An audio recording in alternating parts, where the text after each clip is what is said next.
Hello बच्चोवाड़ी, कैसे हैं आप सब और क्या हाल चाल हैं आपके। तो भाई आइए स्टार्ट करते हैं। सबसे पहले बात कर लेते हैं आज हम कौन सा चैप्टर स्टार्ट करने वाले हैं। तो हम स्टार्ट करने वाले हैं चैप्टर 3।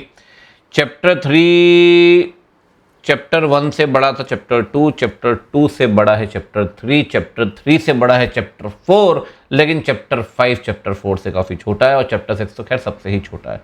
तो 4 तक तो असेंडिंग ऑर्डर चलता होता है। 1 से बड़ा 2, 2 से बड़ा 3, 3 से बड़ा 4। तो भाई रीज़न भी ये बड़ा क्यों है, इसमें पढ़ने हैं आपको करीब करीब 7 स्टैंडर्ड, 7 300। ठीक, अगला है भाई 300 के बाद 450। 300 के साथ आपको ना ऑडिट प्रोग्राम भी पढ़ना है। आपने इंटर में भी पढ़ा होगा, लेकिन प्रोग्राम का कंटेंट अलग है। फिर आप पढ़ेंगे जी 520 ARP का स्टैंडर्ड। फिर आप पढ़ोगे 540, बिल्कुल नया स्टैंडर्ड है, आपने कभी नहीं पढ़ा। फिर आप पढ़ोगे 600। फिर आप पढ़ोगे 610। फिर आप पढ़ोगे 620। अब आप ये मत सोचना कि सर ये सब कुछ आप पढ़ चुके हैं। 620 आपने कभी नहीं पढ़ा इंटरमीडिएट में, ये नया है आपके लिए। 600 भी नया है आपके लिए, आपने कभी नहीं पढ़ा इंटर में। 610 जो है ना, 610 जो है, ये बेसिकली आप पढ़ चुके हैं इंटर में, तो कुछ हद तक सेम है। 520 भी, ये भी थोड़ा कुछ हद तक सेम है, ठीक है ना। 600 एक तरीके से नया मैं इसलिए बोलूँगा, पढ़ तो आप वहाँ भी चुके हैं, थोड़ा बहुत कम पढ़ा है आपने, तो कंटेंट एडिशनल बहुत है यहाँ पे। तो मैं एक तरीके से कहता हूँ इसको नया ही मान के चलना। पढ़ा है आपने बहुत कम, यहाँ बहुत एडिशनल कंटेंट मिलेगा। 540 बिल्कुल नया है आपके लिए, it is all together new standard 540। ठीक, तो सर कैसे पढ़ेंगे। अब देखो, ये तो मैंने सीक्वेंस लिखी है स्टैंडर्ड वाइज, लेकिन हमारी सीक्वेंस क्या रहेगी इस चैप्टर में, वो ध्यान रखिए। हमारी सीक्वेंस जो हमें फॉलो करनी है भैया, हम चलेंगे सबसे पहले 600 की सीरीज़ पढ़ेंगे। पहले वो पढ़ते हैं जो नया है आपके लिए। अब मैं वही पढ़ा दूं जो इंटर में पढ़ा है, तो फिर अच्छा ही लगेगा पढ़ने में। 600, 610, 620। फिर थोड़ा लाइट सा स्टैंडर्ड पिक कर लेंगे 450 टाइप, बहुत ही लाइट स्टैंडर्ड 450। फिर पिक करेंगे सर 450 के बाद अपन 540 बड़ा स्टैंडर्ड है। फिर उसके बाद एक लाइट स्टैंडर्ड और 520। फिर फाइनली अपन कहाँ चलने वाले हैं, फाइनली अपन चलेंगे भैया ऐसे 300 में और प्रोग्राम के अंदर, ठीक है ना, 300 में और प्रोग्राम के अंदर। तो भैया ये सीक्वेंस अपन फॉलो करेंगे। सबसे पहले पढ़ेंगे 600 वाली सीरीज़, और 600 में पहला स्टैंडर्ड कौन सा है, तो पहला स्टैंडर्ड है ऐसे 600 खुद। तो आइए किस बात की देरी है, 600 क्या बोलता है, मैं टाइटल बाद में लिखूंगा, पहले थोड़ा समझाता हूँ आपको, ठीक है ना। सर ये है ए लिमिटेड, ये है आर लिमिटेड, ठीक है। आर लिमिटेड आपकी सब्सिडरी कंपनी है, ठीक है। ए लिमिटेड होल्डिंग कंपनी है। अब होल्डिंग कंपनी को दो तरह के फाइनेंशियल बनाने होते हैं, सेक्शन 129 कंपनी एक्ट के अंदर भी लिखा है। एक तो होल्डिंग बनाएगी स्टैंड अलोन फाइनेंशियल स्टेटमेंट, जहां सिर्फ होल्डिंग के ही फाइनेंशियल आएंगे। एक होल्डिंग बनाएगी स्टैंड अलोन के साथ साथ कंसोलिडेटेड, मतलब जो अपने स्टैंड अलोन आप बना रहे हैं ना, साथ में आपको सब्सिडरी, एसोसिएट, जॉइंट वेंचर सबके फाइनेंशियल बनाने पड़ेंगे।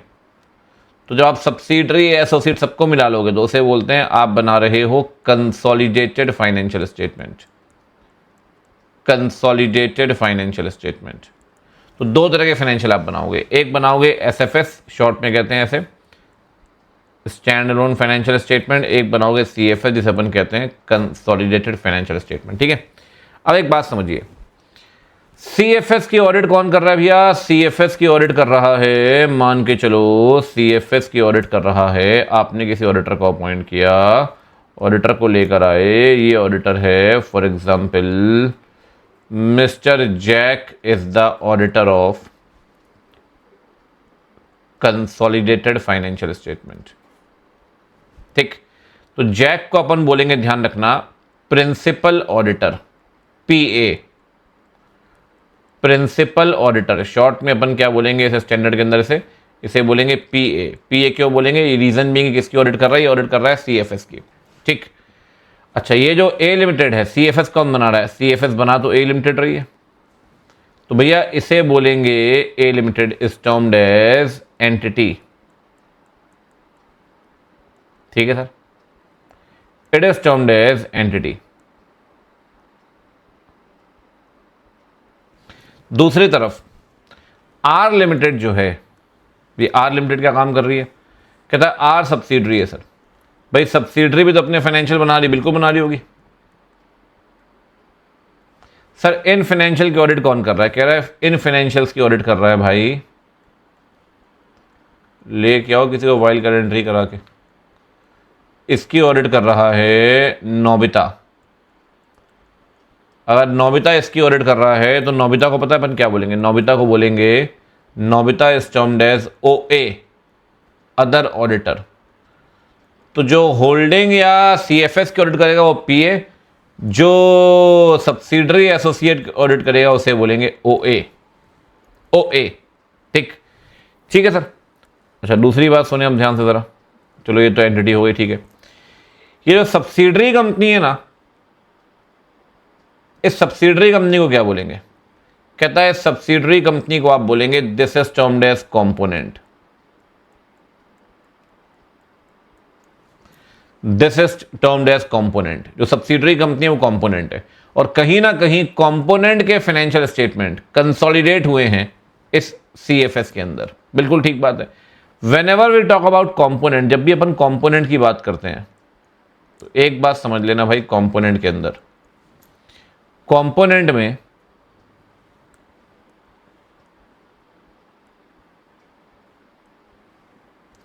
सिर्फ एसोसिएट नहीं आती। Component is an umbrella, is an umbrella. इसके अंदर सब्सिडरी कंपनी भी आएगी कंपोनेंट के अंदर, इसके अंदर एसोसिएट कंपनी भी आएगी। कहता है कंपोनेंट में आपके जॉइंट वेंचर भी आएगा, कंपोनेंट में आपके ब्रांचेस भी आएंगी, सब आपके कंपोनेंट का पार्ट है। कंपोनेंट में आपको कोई डिवीजन है वो भी आएगा, ये सब कंपोनेंट का पार्ट है। All these are the part of component. So every subsidiary company the component, but every component is not a subsidiary company. मेरी बात समझ रहे हो आप? तो ज़्यादा बड़ा हेड कौन सा है? ज़्यादा बड़ा हेड है कंपोनेंट। कंपोनेंट में सब आते हैं, अभी बात करेंगे, अभी चलेंगे, पहले थोड़ा सा समझ लेते हैं। अगर आप ध्यान से देखें तो अगर मैं आपसे सिंपल बोलूँ कि सर 3 वर्ड हैं आपके सामने, एक है one is principal auditor, second is other auditor, and third one is component.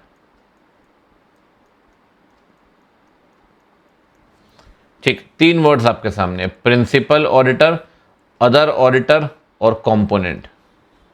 तो प्रिंसिपल ऑडिटर किसका ऑडिटर है? कहता है प्रिंसिपल ऑडिटर उस एंटिटी का ऑडिटर है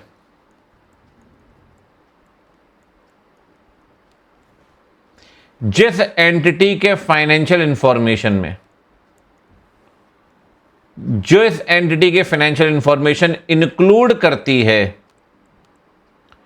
फाइनेंशियल इंफॉर्मेशन दूसरी एंटिटी की, जिसकी ऑडिट कर रहा है ओए। बात वही है, थोड़ी घुमा के लिखी गई है। ओए कहता है आप किसके ऑडिटर? कहता है आप उस एंटिटी के ऑडिटर हो जिसकी फाइनेंशियल इंफॉर्मेशन में उस फाइनेंशियल इंफॉर्मेशन को इंक्लूड किया गया है, जिस फाइनेंशियल इंफॉर्मेशन की ऑडिट कर रहा है ओए। ऑब्वियस सी बात है। तो भाई ओए ऑडिट कर रहा है सब्सिडरी की फाइनेंशियल आपकी फाइनेंशियल में कंसोलिडेट की गई है, ठीक है। दूसरी तरफ what is the meaning of ओए? ओए का मतलब क्या है? कहता सर ओए का मतलब सिंपल है। अगर ओए की हम बात करें तो ओए का मतलब क्या है? ओए जो कंपोनेंट का ऑडिटर है, बट सिंपल तो लिखा ही नहीं है ना, चक्कर तो ये है सारा, ठीक है ना, सिंपल तो लिखा ही नहीं है। कहता है what is the meaning of ओए? कहता है सर ओए is the auditor of not the entity, auditor he is the auditor of component. कह रहा है कंपोनेंट मींस, कह रहा है कंपोनेंट वही जिसकी फाइनेंशियल इंफॉर्मेशन इंक्लूड की गई है इन the financial information of entity जिसकी ऑडिट कर रहा है पीए। समझ रहे हो? जरा एक बार देखोगे तो समझ जाओगे। कहता है कंपोनेंट वो है भैया ऑडिटर ऑफ कंपोनेंट जिसकी फाइनेंशियल इंफॉर्मेशन इंक्लूड की गई है उस फाइनेंशियल इंफॉर्मेशन जिसकी ऑडिट कर रहा है पीए। थोड़ा घुमा के लिखा हुआ है इसलिए थोड़ा सा ब्रेक डाउन कर रहा हूं अभी, है ना। एक दो बार रीड करोगे तो क्लियर हो जाएगा आपको। What is the meaning of component then? कहता है कंपोनेंट में क्या है? कहता है कंपोनेंट में सब आते हैं सर। सब का मतलब क्या है भैया? सब तो लिखने से होगा नहीं ना। तो कहता है कंपोनेंट का मतलब क्या है? कह रहा है भैया कंपोनेंट का मतलब है ब्रांच, डिवीजन, एसोसिएट, जेवी, ये सब। ठीक, ध्यान रखना। बस फर्क क्या है? So branch, division, associate, joint venture, again same वही point. Whose financial information is included in financial information of entity audited by P A. बात तो वही है, कैसे भी लिख लो बात तो वही है। कहता है वो ब्रांच, वो डिवीजन, वो एसोसिएट जिसकी फाइनेंशियल इंफॉर्मेशन इंक्लूड की गई है उस फाइनेंशियल इंफॉर्मेशन में जिसकी ऑडिट कर रहा है पीए। तो भाई इसकी फाइनेंशियल इंफॉर्मेशन इंक्लूड की गई है, इसकी फाइनेंशियल इंफॉर्मेशन जिसकी ऑडिट कर रहा है पीए। ठीक है ना। चलिए सर, ये थोड़ा सा मैंने आपको बेसिक अभी दिया है। एक बात और है सर, ये स्टैंडर्ड कब लगेगा? मुद्दे वाली बात ये। चलो ठीक है, आपने बता दिया कि स्टैंडर्ड है तो ठीक है, बड़े लगता कब है? ठीक, ये हो गया पीए, ये हो गया ओए, और ये हो गया भाई कंपोनेंट। तो कंपोनेंट क्या कहता है, आइए बात कर लेते हैं। कहता है सर सबसे पहली बात, अब समझ गया पीए ओए का मतलब क्या है? ये है पीए, ठीक है। ये है ओए,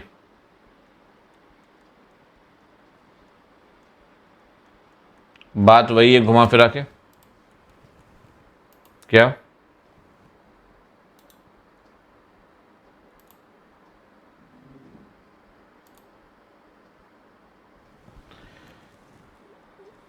आप किसके ऑडिटर हो? आप ऑडिटर हो होल्डिंग कंपनी के। ये किसका ऑडिटर है? ये ऑडिटर है सब्सिडरी कंपनी का।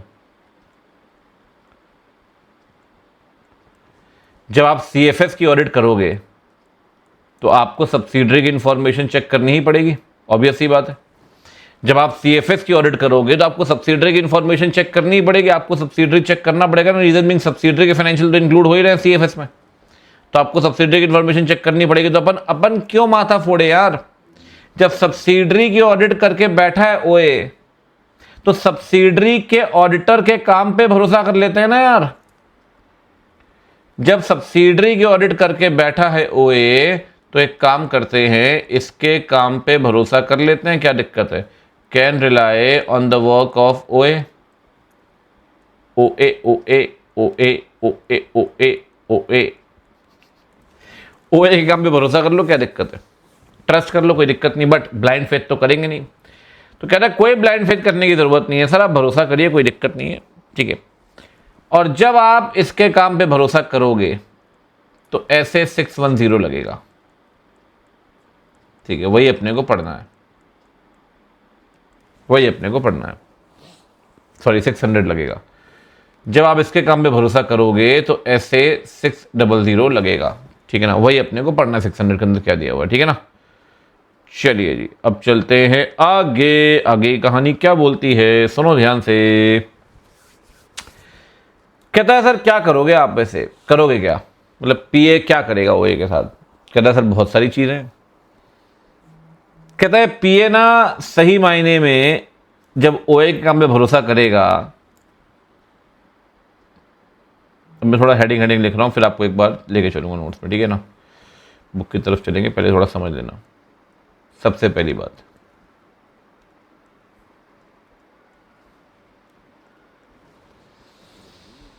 क्या प्रोसीजर इंप्लीमेंट करोगे आप?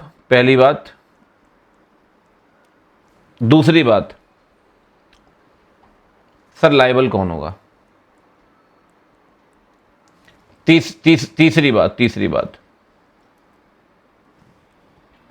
कोऑर्डिनेशन कोऑपरेशन की बहुत ज़्यादा ज़रूरत है सर, क्योंकि आप ट्रस्ट कर रहे हो ओए के ऊपर, तो ओए के साथ कोऑर्डिनेशन के बिना तो बात बनेगी नहीं।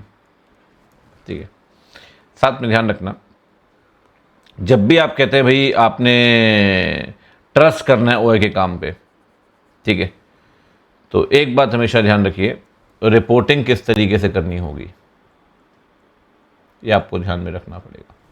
ठीक, पहले मैं थोड़ा आपको समझा रहा हूँ ताकि अब स्टैंडर्ड में आए, तो ऐसा नहीं कि बुक रीडिंग कर रहे हो अपन, थोड़ा समझ लेंगे तो चीज़ें आसान रहेंगी। ठीक है, और एक बात और, जब भी आप CFS की ऑडिट करेंगे, ऊपर ने देखा तो कहता है बिफोर एक्सेप्टेंस मतलब एक्सेप्ट करने से पहले PA को कुछ बातें ध्यान रखनी पड़ेंगी, उसकी बात भी करेंगे।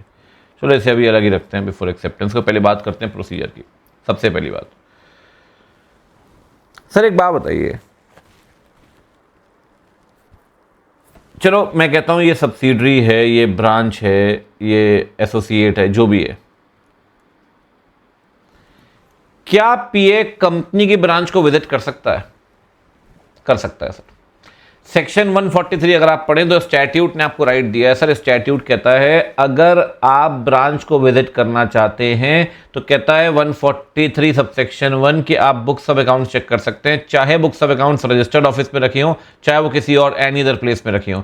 एनी अदर प्लेस का मतलब है अगर ब्रांच ऑडिटर कोई और व्यक्ति भी है तो स्टैट के पास अधिकार है ब्रांच को विजिट करने का, ब्रांच पे बुक्स डिमांड करने का, ब्रांच पे बुक्स इंस्पेक्ट करने का। लेकिन वो तभी होगा जब या तो लॉ बोलेगा या लॉ परमिट करेगा, आपको राइट देगा और आपको लगता नहीं करना चाहिए, या फिर स्पेशल सर्कमस्टांसेस आपको लगता है फ्रॉड हुआ किसी ब्रांच में, तो आप जाइए विजिट करिए, कोई दिक्कत नहीं है। जनरली विजिट नहीं कर सकते आप। तो थोड़ा मैं पहले समझा रहा हूँ फिर बोल रहा हूँ आपको, ठीक है ना।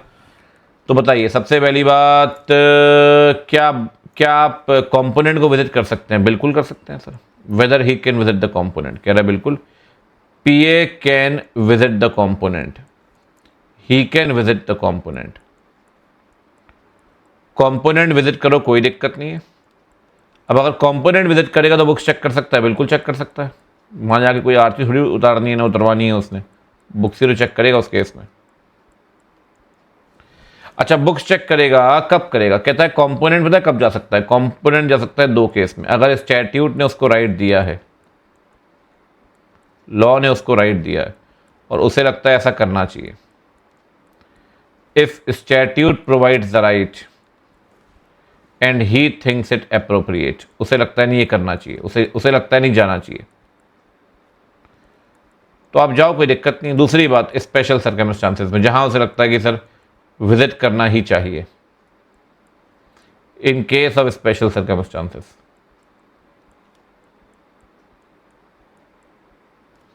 वैसे एक बात है,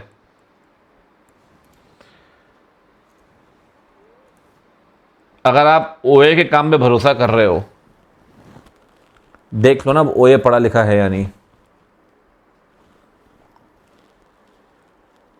खासकर तब when he is not the member of ICAI। वैसे एक बात बताऊं आपको, ब्रांच ऑडिटर का भी CA+COP होना चाहिए, 143 सबसेक्शन 8 में लिखा है। तो सर कैसे फिर he is not the member of ICAI? Company act में लिखा है ना, तो पार्टनरशिप की ऑडिट तो आप कर ही सकते हो, LLP की ऑडिट आप कर सकते हो। अगर पार्टनरशिप है और LLP है तो उस केस में ब्रांच ऑडिटर का CA होना मैंडेटरी थोड़ी है। तो अगर branch auditor, division, department, joint venture का ऑडिटर CA नहीं है तो देख लो भैया फिर वो क्या है। तो कहता है प्रोफेशनल कंपीटेंस चेक करिए, खासकर तब when he is not the member of ICAI। किसकी प्रोफेशनल कंपीटेंस? कहता है प्रोफेशनल कंपीटेंस आपको चेक करनी है, जल्दी बोलो भाई। प्रोफेशनल कंपीटेंस आप चेक करोगे ऑफ OA। चेक करें आप ये चीज, कौन चेक करेगा? This shall be examined bye PA। अच्छा, ये कब करेंगे?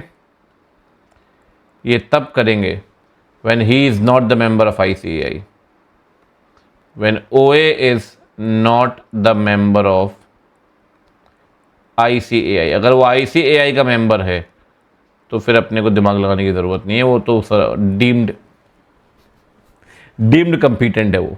ठीक, चलिए जी, अब तीसरा पॉइंट है इसमें कि आपने ये तो देखना ही कि भाई आईसीए का मेंबर अगर नहीं है तो प्रोफेशनल कंपिटेंस, साथ में कहता है वो सारे प्रोसीजर आप परफॉर्म करोगे जो प्रोसीजर ज़रूरी हैं एस&ए एविडेंस लेने के लिए। परफॉर्म द प्रोसीजर्स जो ज़रूरी हैं एस&ए एविडेंस लेने के लिए। अब सर ये एस&ए एविडेंस किस बारे में ले रहे हो आप?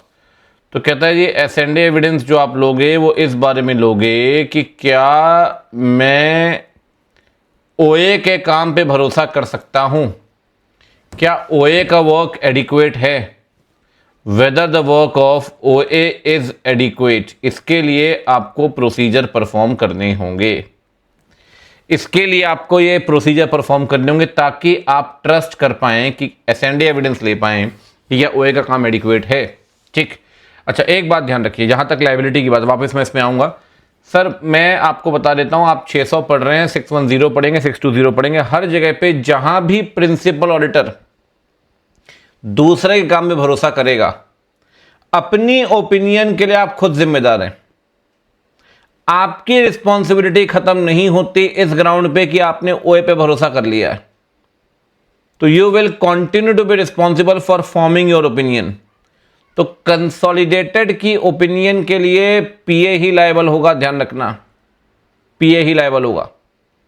पीए ये नहीं कह सकता नहीं सर मैंने तो उस पर भरोसा किया। हाँ, इसीलिए कहते हैं भरोसा करने से पहले आप चेक कर लो एडिक्वेट स्किल एंड केयर। आपको ऐसा नहीं लगना चाहिए कि कहीं भी कुछ भी गड़बड़ हुआ है। पहले चेक करो कंपिटेंट है, सही है, काम ठीक से किया है, भरोसा करो, क्योंकि अल्टीमेटली ट्रस्ट करने के बाद लायबल आप ही होगे। तो जहां तक बात है लायबिलिटी की, मैं दो बातें इसमें बोलूंगा आपको लायबिलिटी में। सबसे पहली बात, लायबिलिटी के अंदर जो ओपिनियन जानी है on the financial statement of entity के फाइनेंशियल स्टेटमेंट पे, इस पे लायबल कौन है? कहता है सर जो एंटिटी के फाइनेंशियल ओपिनियन जानी है, P A will continue to be responsible. P A ही लायबल होगा, ध्यान रखना, प्रिंसिपल ऑडिटर ही लायबल है। He will continue to be responsible for the opinion on the financial statement of the entity. वो आप बच नहीं सकते ना सर ये बोलकर कि भाई नहीं मैं लायबल नहीं हूं। ठीक, इसीलिए कहते हैं सर, इसीलिए कहते हैं कि जब भी आप चेक करो while relying on the work of ओए, है ना, ओए के काम पे भरोसा करने से पहले you should check the work of ओए। ठीक है ना। कहता है he should use skill and care, he should be diligent और he should use skill and care. अच्छा एक बात और बताओ, अब जब रिस्पॉन्सिबिलिटी की बात कर ही रहे हो, चलो सर ये तो समझ में आ गया कि एंटिटी के फाइनेंशियल स्टेटमेंट के लिए पीए लायबल है। सर कंपोनेंट के लिए लायबल कौन है? जो काम कंपोनेंट में ओए ने करना है, क्या ओए के लिए क्या पीए लायबल होगा क्या? तो कहता है सर जो काम ओए ने करना है उसके लिए ओए ही लायबल होगा, पीए लायबल नहीं होगा, ध्यान रखना। इसीलिए पीए जब भी अपनी रिपोर्ट बनाएगा उसमें डिवीजन और रिस्पॉन्सिबिलिटी देगा, उसमें क्लियर करेगा। मैं आपको दिखाऊंगा डिवीजन और रिस्पॉन्सिबिलिटी कैसे देते हैं। डिवीजन और रिस्पॉन्सिबिलिटी लगाएगा, एक पैराग्राफ डाल देगा कि भाई मैं काम कर रहा हूं एंटिटी का, कंपोनेंट की ऑडिट मैंने नहीं की, कंपोनेंट की ऑडिट ओए ने की है। अगर कंपोनेंट की ऑडिट करते हुए कोई भी गलती की ओए ने, उसके लिए ओए जिम्मेदार है। मेरा काम था ऑडिट करने का सीएफएस की, और मैंने ओए पे भरोसा किया है। हां, अगर मैं लापरवाही करूं, मैं 600 ना मानूं तो गलती मेरी है। लेकिन सर ओए अगर अपना कर्तव्य पूरा नहीं करता, और ओए जब कंपोनेंट की स्टैट करेगा, स्टैट ऑडिट, तो फिर ओए की जो रिस्पॉन्सिबिलिटी बनती है कंपोनेंट के लिए, तो कंपोनेंट की जो ऑडिट है, अगर कंपोनेंट की ऑडिट में ओए गलती करेगा, सर आप थोड़ी लायबल उसके लिए यार।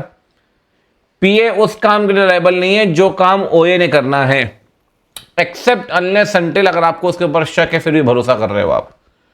Otherwise sir you will not be responsible for any work which is interested to the O A, you will not be responsible. तो ध्यान रखना, जहां तक बात है opinion on financial statement of component, ऐसा नहीं कि कंपोनेंट के हर काम के लिए सिर्फ ओए लायबल है। हाँ, अगर आप भी ढंग से काम नहीं करो तो आप भी लायबल हो, but PA will not be responsible. PA will not be responsible किसके लिए? कहता है पीए रिस्पॉन्सिबल नहीं होगा फॉर एनी वर्क। कौन सा काम?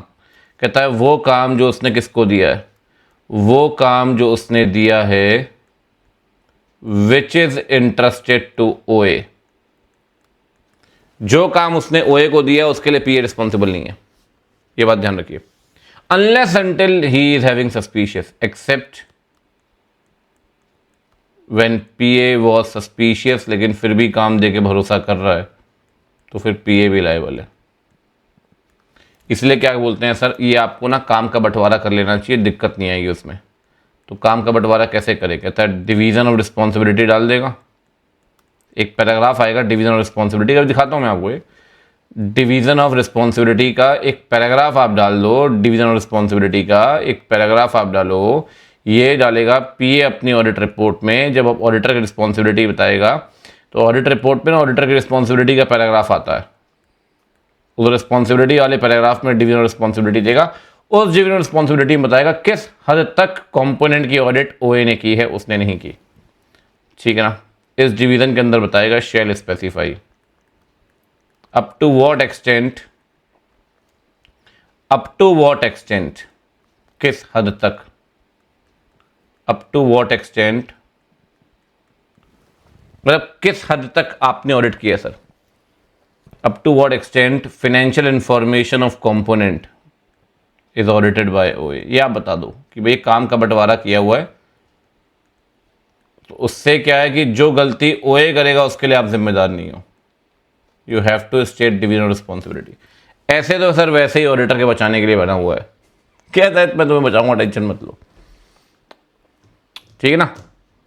तो डिवीजन ऑफ रिस्पॉन्सिबिलिटी पैराग्राफ डालो, उसमें बता दो कि भाई आप कौन सा काम कर रहे हो, वो कौन सा काम कर रहा है, ठीक, ठीक है सर। अच्छा, दूसरी तरफ चलो कोऑर्डिनेशन तो भी बुक में चलते हैं। एक बात और बताता हूँ आपको, फिर मैं आपको थोड़ा बुक की तरफ लेके चलता हूँ। रिपोर्टिंग सर देखो ऐसा है, अगर आप ओए का काम यूज नहीं कर सकते कोई दिक्कत नहीं, मैंडेटरी थोड़ी ओए का काम यूज करना, मत कर पाए, नहीं कर पाए। अगर आप ओए का काम यूज नहीं कर पाए और ऑल्टरनेटिव प्रोसीजर से भी एविडेंस नहीं ले पाए तो अल्टीमेटली आपको कंपोनेंट के लिए एविडेंस मिला ही नहीं ना यार। कंपोनेंट के लिए आपको तो एविडेंस मिला ही नहीं, ना तो ओए का काम यूज कर पाए ना ऑल्टरनेटिव से एविडेंस ले पाए। अगर आप कंपोनेंट के लिए एविडेंस ले ही नहीं पाए, ना ओए से ना ऑल्टरनेटिव से, तो सर रिपोर्ट मॉडिफाई करोगे 705 के अंदर, या तो क्वालिफाइड दोगे या डिस्क्लेमर, डिपेंड करता है सर मटेरियल परवेजिव है या M+P दोनों। ये ढूंढ रहा था मैं, ठीक, M है M+P दोनों। तो कहता है इफ, दो बातें ध्यान रखना इसमें। सबसे पहली बात, P A can not use work of O A and enable to apply. एक तो आप उसका काम यूज नहीं कर पाए, चलो काम यूज नहीं कर पाए तो कोई दिक्कत नहीं है, तो यार ऑल्टरनेटिव से एविडेंस ले लेते हैं आप। तो कहता है unable to apply alternative procedure, alternative procedure से भी आपने एविडेंस नहीं लिया, ठीक। ऑन कंपोनेंट, ना उसके काम पे भरोसा कर पाए ना ऑल्टरनेटिव जगह से एविडेंस ले पाए। अब ऑल्टरनेटिव में क्या होता कि भाई खुद चले जाओ, खुद विजिट कर लो कंपोनेंट को, ठीक है, या किसी और ऑडिटर को बोल दो वो विजिट कर ले कंपोनेंट को, ठीक है। तो दोनों नहीं हो पा रहा तो क्या करोगे? तो पीए मॉडिफाई करेगा ओए को लेकर, जो पार्ट ओए का है P A will issue modified opinion. अब मॉडिफाइड में क्या दोगे आप? तो कहता है मॉडिफाइड में आपके सामने दो ऑप्शन है, या तो क्वालिफाइड दोगे या डिस्क्लेमर दोगे। या तो आप दोगे क्वालिफाइड या तो आप दोगे डिस्क्लेमर। ठीक है ना। अच्छा, दूसरी तरफ क्या है, दूसरी तरफ क्या है, या तो आप दोगे क्वालिफाइड या तो आप इशू करोगे सीधे सीधे डिस्क्लेमर।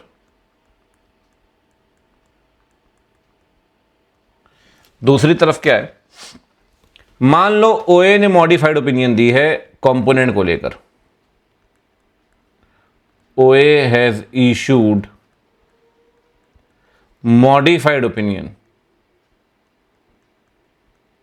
किसको लेकर, कंपोनेंट को लेकर, ऑन कंपोनेंट।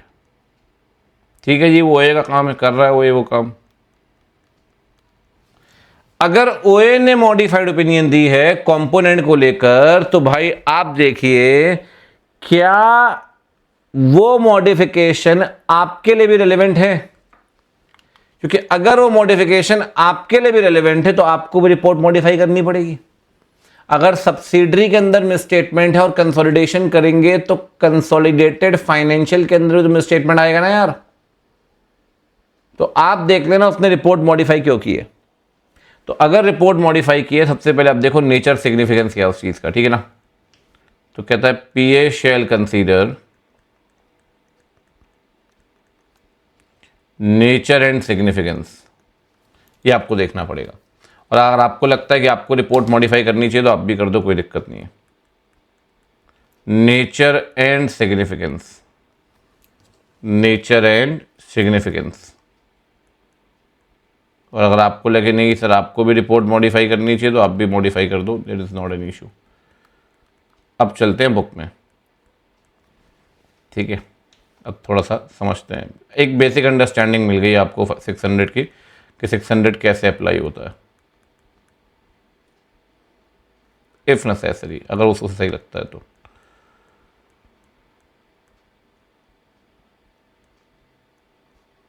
ठीक है, चलिए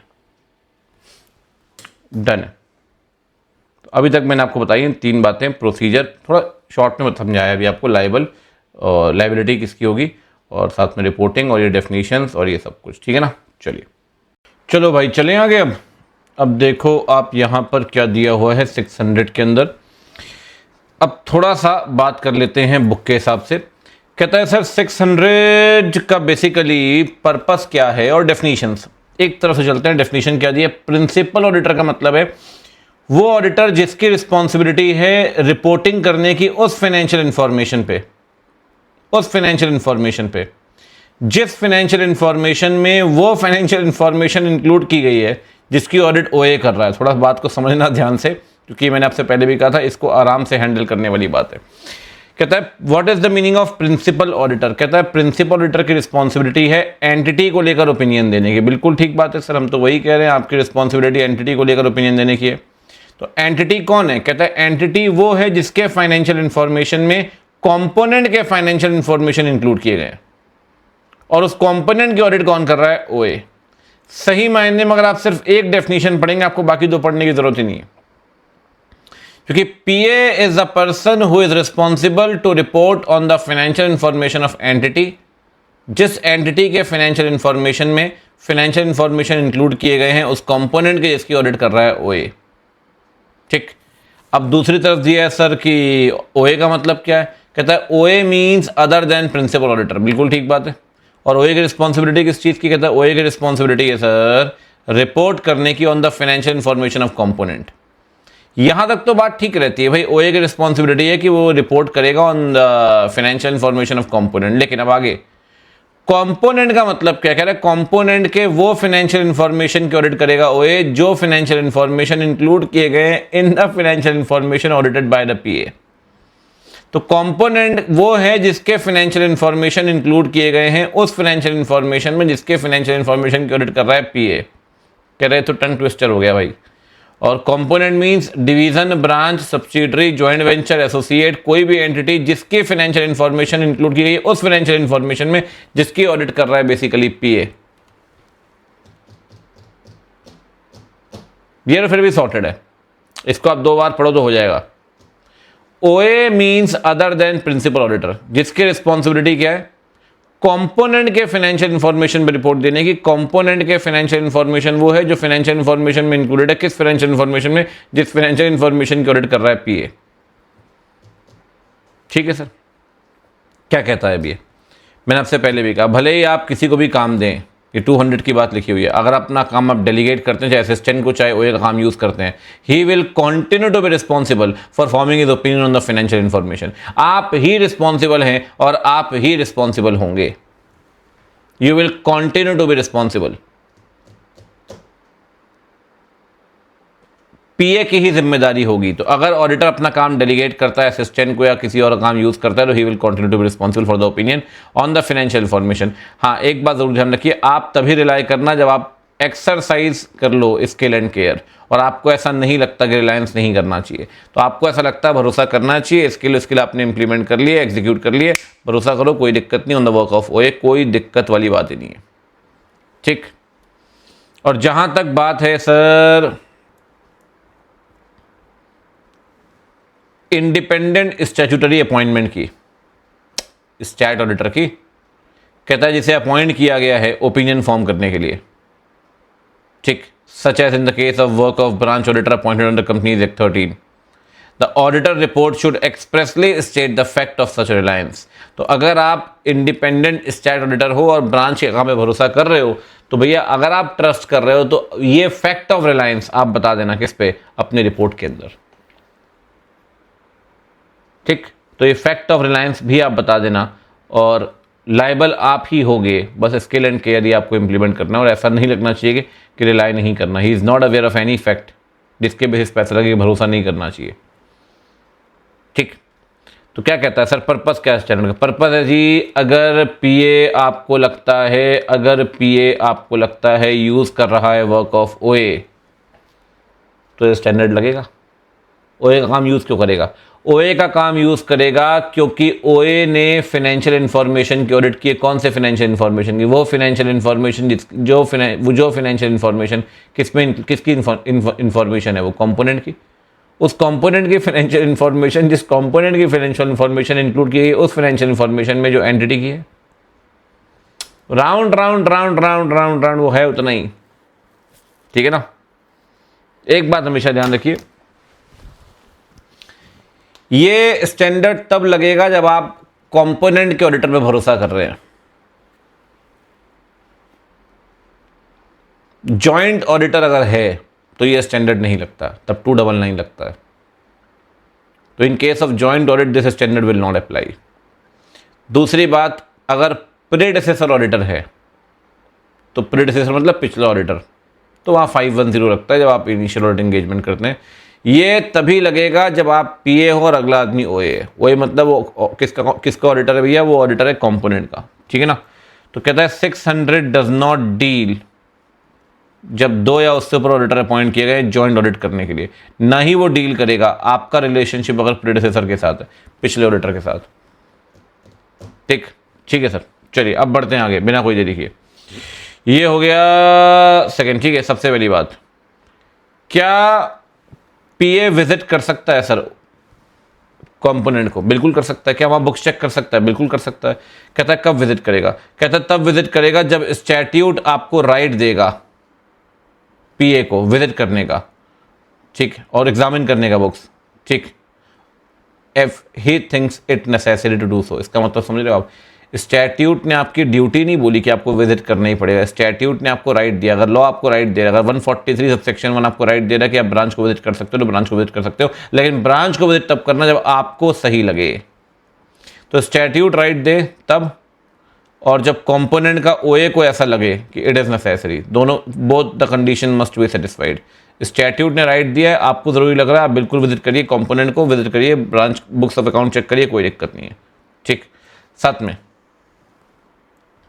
ओए को अपॉइंट किया गया है अगर कंपोनेंट के लिए, तो पीए जनरली ओए के काम में भरोसा कर लेगा, ट्रस्ट कर लेगा। मैं तो कह ही रहा हूं बिल्कुल करो, कोई दिक्कत नहीं। Unless until there are special circumstances, जहां उसे ऐसा लगता है कि मुझे विजिट करना ही पड़ेगा और बुक्स चेक करनी ही पड़ेंगी, रिकॉर्ड चेक करने ही पड़ेंगे। इसका मतलब समझ लो इस पैराग्राफ का, बहुत सिंपल है सर। ये कहता है जरूरी नहीं है कि आपको हमेशा ब्रांच को विजिट करना पड़े। कई बार आपको ब्रांच को विजिट करने की जरूरत नहीं है, आप ओए के काम में भरोसा कर सकते हो। मैं तो कह ही रहा हूं सर, स्टैट्यूट ने राइट दिया और आपको जरूरी लग रहा है। स्टैट्यूट मैंडेटरी वाली बात नहीं लिखी कि स्टैट्यूट बोला कि जाना ही पड़ेगा तुझे ब्रांच में।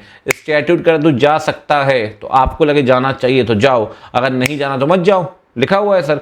अगर पीए जनरली भरोसा कर लेगा ओए के काम पे, unless there are special circumstances कि नहीं मुझे जाना ही पड़ेगा, तो फिर जाओ उस केस में। तो स्पेशल सर्कमस्टांसेस ना हो तो जाने की जरूरत नहीं है, हो तो जाओ। वही मैंने आपसे कहा था, आप देखो यहां पे, वही मैंने आपसे कहा था। कब जाओगे आप? जाओगे आप जब स्टैट्यूट बोलेगा और ही thinks it appropriate, special circumstances कहता है कि जाना चाहिए तो जाओ, फिर कौन ही रोक सकता है जाने वाले को। अच्छा, अगली बात सर, आपको प्रोफेशनल कंपिटेंस कंसीडर करनी चाहिए, बिल्कुल कंसीडर करनी चाहिए सर, खासकर तब इफ द अदर ऑडिटर ओए is not the member of ICAI. आगे बढ़ते हैं, चलिए। ये वाली बात ठीक, अभी मैंने आपसे कहा था आपको एसएनडी एविडेंस इकट्ठा करना चाहिए कि क्या वर्क ऑफ ओए एडिक्वेट है ना आपके लिए। अभी प्रोसीजर परफॉर्म करेंगे आप, एसएनडी एविडेंस इकट्ठा करेंगे कि क्या एडिक्वेट है ना आपके लिए। उसके लिए अभी प्रोसीजर अभी हम पढ़ते हैं, पहले आगे चलते हैं। पहले जो समझा दिया पहले उसको पढ़ा रहा हूँ एक बार, ठीक है ना, ये भी नहीं पढ़ा, ठीक। अब सुनो भाई, कहाँ चले गए तुम, कहाँ चले गए भाई। अब देखो, जो काम आपने ओए को दिया है, पीए उस काम के लिए रिस्पॉन्सिबल नहीं है। कान खोल के सुन लो, जो काम आपने ओए को दिया है, पीए उस काम के लिए रिस्पॉन्सिबल नहीं है, अनलेस अनटिल आपको ऐसा लगता है कि उसके काम पे आपको शक हो रहा है। शक था फिर भी भरोसा कर लिया तो गलती फिर तो आपकी है। Otherwise PA will not be liable for the work entrusted to the OA. भी मैं आपको बता चुका हूं, कोई दिक्कत वाली बात नहीं, ठीक है। साथ में ध्यान रखना, कभी भी पीए अगर अपनी ओपिनियन फॉर्म करता है पूरे financial statement as a whole पे, मैं तो बात कर रहा हूँ सीएफएस पे, पूरी आप ओपिनियन फॉर्म कर रहे हो, ठीक है ना, आपने ओए काम पे भरोसा किया है, बिल्कुल ट्रस्ट किया, relying on the reports and statement of the OA, आपने ओपिनियन फॉर्म किया for the financial statement as a whole.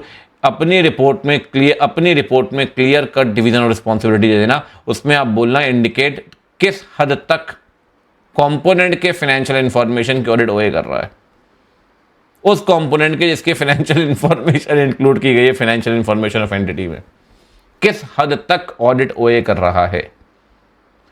However, if the PA notices any material discrepancy, the same has to be brought to the knowledge of the OA. This should be incorporated in the audit report.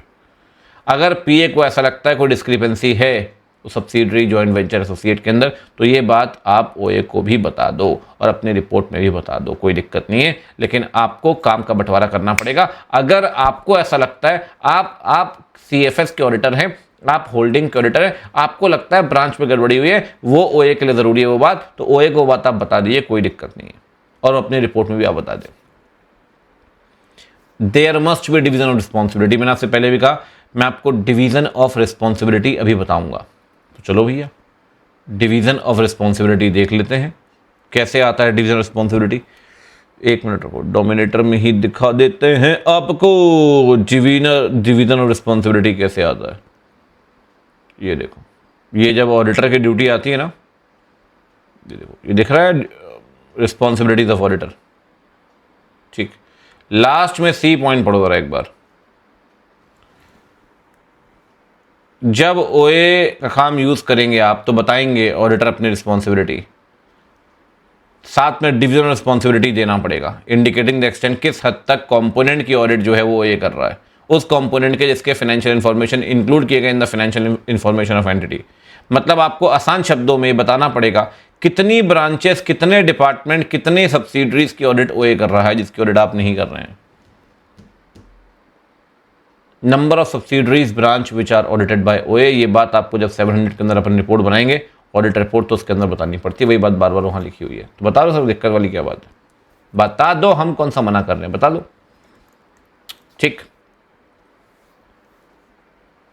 लेकिन अगर discrepancy मिले जो उसके लिए relevant है तो वो उसको बता देना और रिपोर्ट के अंदर भी इनकॉर्पोरेट कर देना। ठीक है सर, चलो फिर ये भी तो यहाँ लिखा हुआ है कि there must be division of responsibility, आपको देना पड़ेगा किस हद तक उसने ऑडिट किया। साथ में एक बात यहाँ लिख देते हैं, कोई दिक्कत नहीं है, अगर पीए को मटेरियल डिस्क्रिपेंसी मिलती है भाई तो ये बात आप बता दो।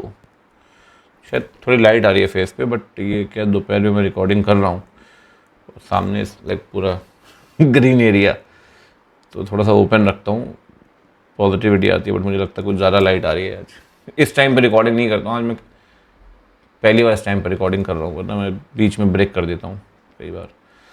ठीक है, तो if PA found any material discrepancy,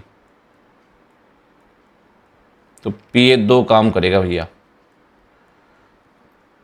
discrepancy, अगर आपको डिस्क्रिपेंसी मिलती है, डिस्क्रिपेंसी, तो काम करने हैं भाई आपको। पहली बात, पीए शैल इंटीमेट ओए, पहला काम करना है उस डिस्क्रिपेंसी के बारे में, और incorporate the same in audit report, incorporate it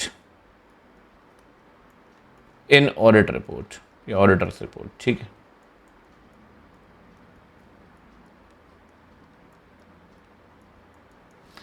done. चलो जी, अब चलिए आगे फटाफट से। हाँ हाँ हाँ हाँ हाँ हाँ, डन है। अच्छा एक बात और, मैंने आपसे कहा था, ये भी मैंने आपको बताया, अगर ओए ने मॉडिफाइड ओपिनियन दिए तो क्या करोगे भाई। अगर ओए ने मॉडिफाइड ओपिनियन दिए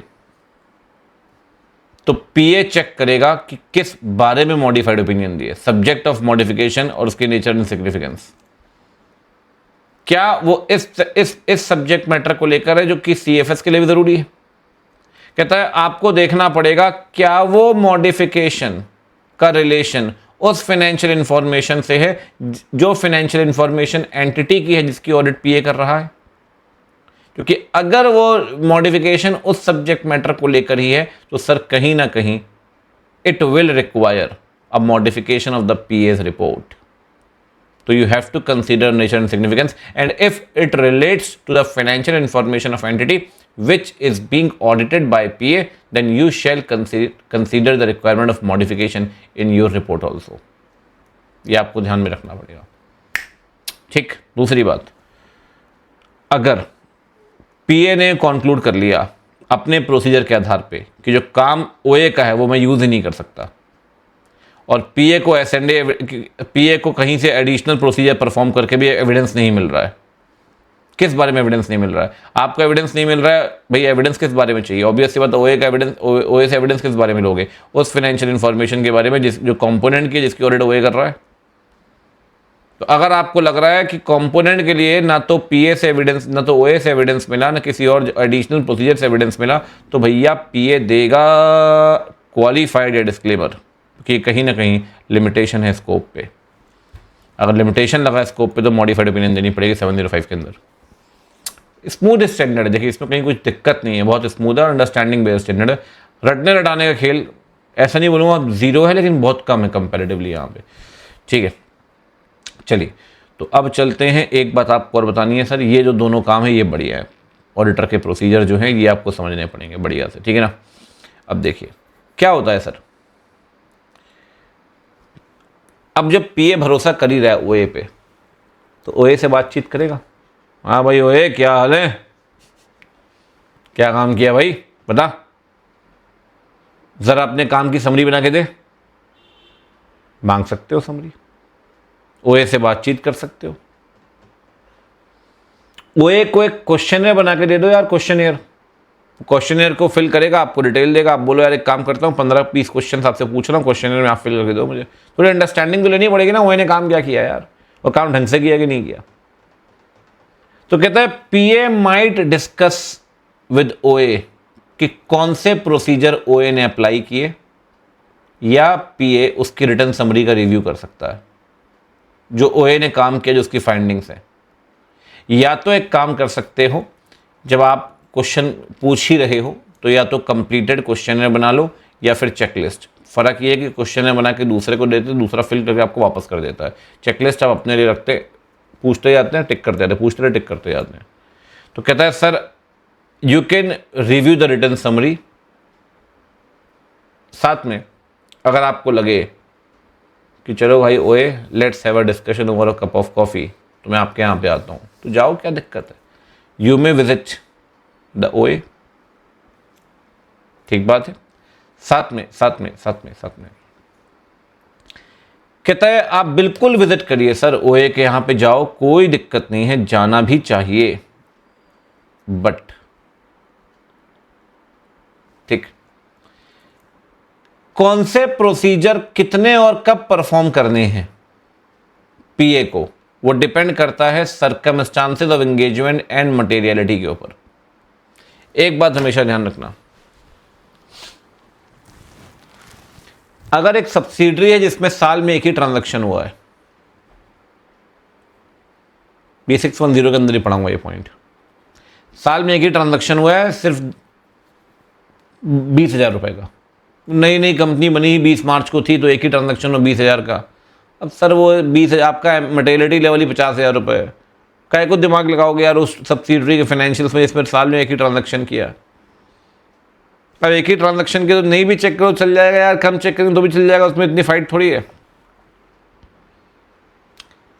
डिपेंड करता है कितने प्रोसीजर आपने परफॉर्म करने, डिपेंड करता है, सबसे पहली बात डिपेंड करता है मटेरियलिटी के ऊपर, डिपेंड करता है सर्कमस्टांसेस ऑफ एंगेजमेंट की, भाई रिस्क कैसा है, कि इंटरनल कंट्रोल कैसा है, डिपेंड करता है कि प्रोफेशनल कंपिटेंस कैसा है ओए का, जो आपको पता है।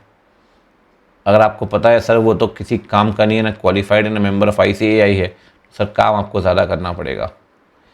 मटेरियलिटी जितना ज़्यादा मटेरियल होगा काम उतना ज़्यादा करना पड़ेगा, जितनी कॉम्प्लेक्सिटी होगी उतना काम ज़्यादा करना पड़ेगा। ये तो पढ़ रहे हैं NTE, नेचर, टाइमिंग और एक्सटेंट, डिपेंड करता है इन फैक्टर्स के ऊपर। और कहता है एक बात ध्यान रखना, जो आपको नॉलेज होगा प्रोफेशनल कंपिटेंस का। वैसे ऐसा भी तो हो सकता है सर कि पिछले साल भी वही हुए था, आप तो ऑडिटर 5 साल के लिए अपॉइंट हो रहे हो ना भाई, अगर 5 साल के लिए ऑडिटर अपॉइंट हो रहे हो तो पिछले साल तो वही हुए था ना यार, वही हुए पिछले साल भी, तो इस साल भी वही हुए है।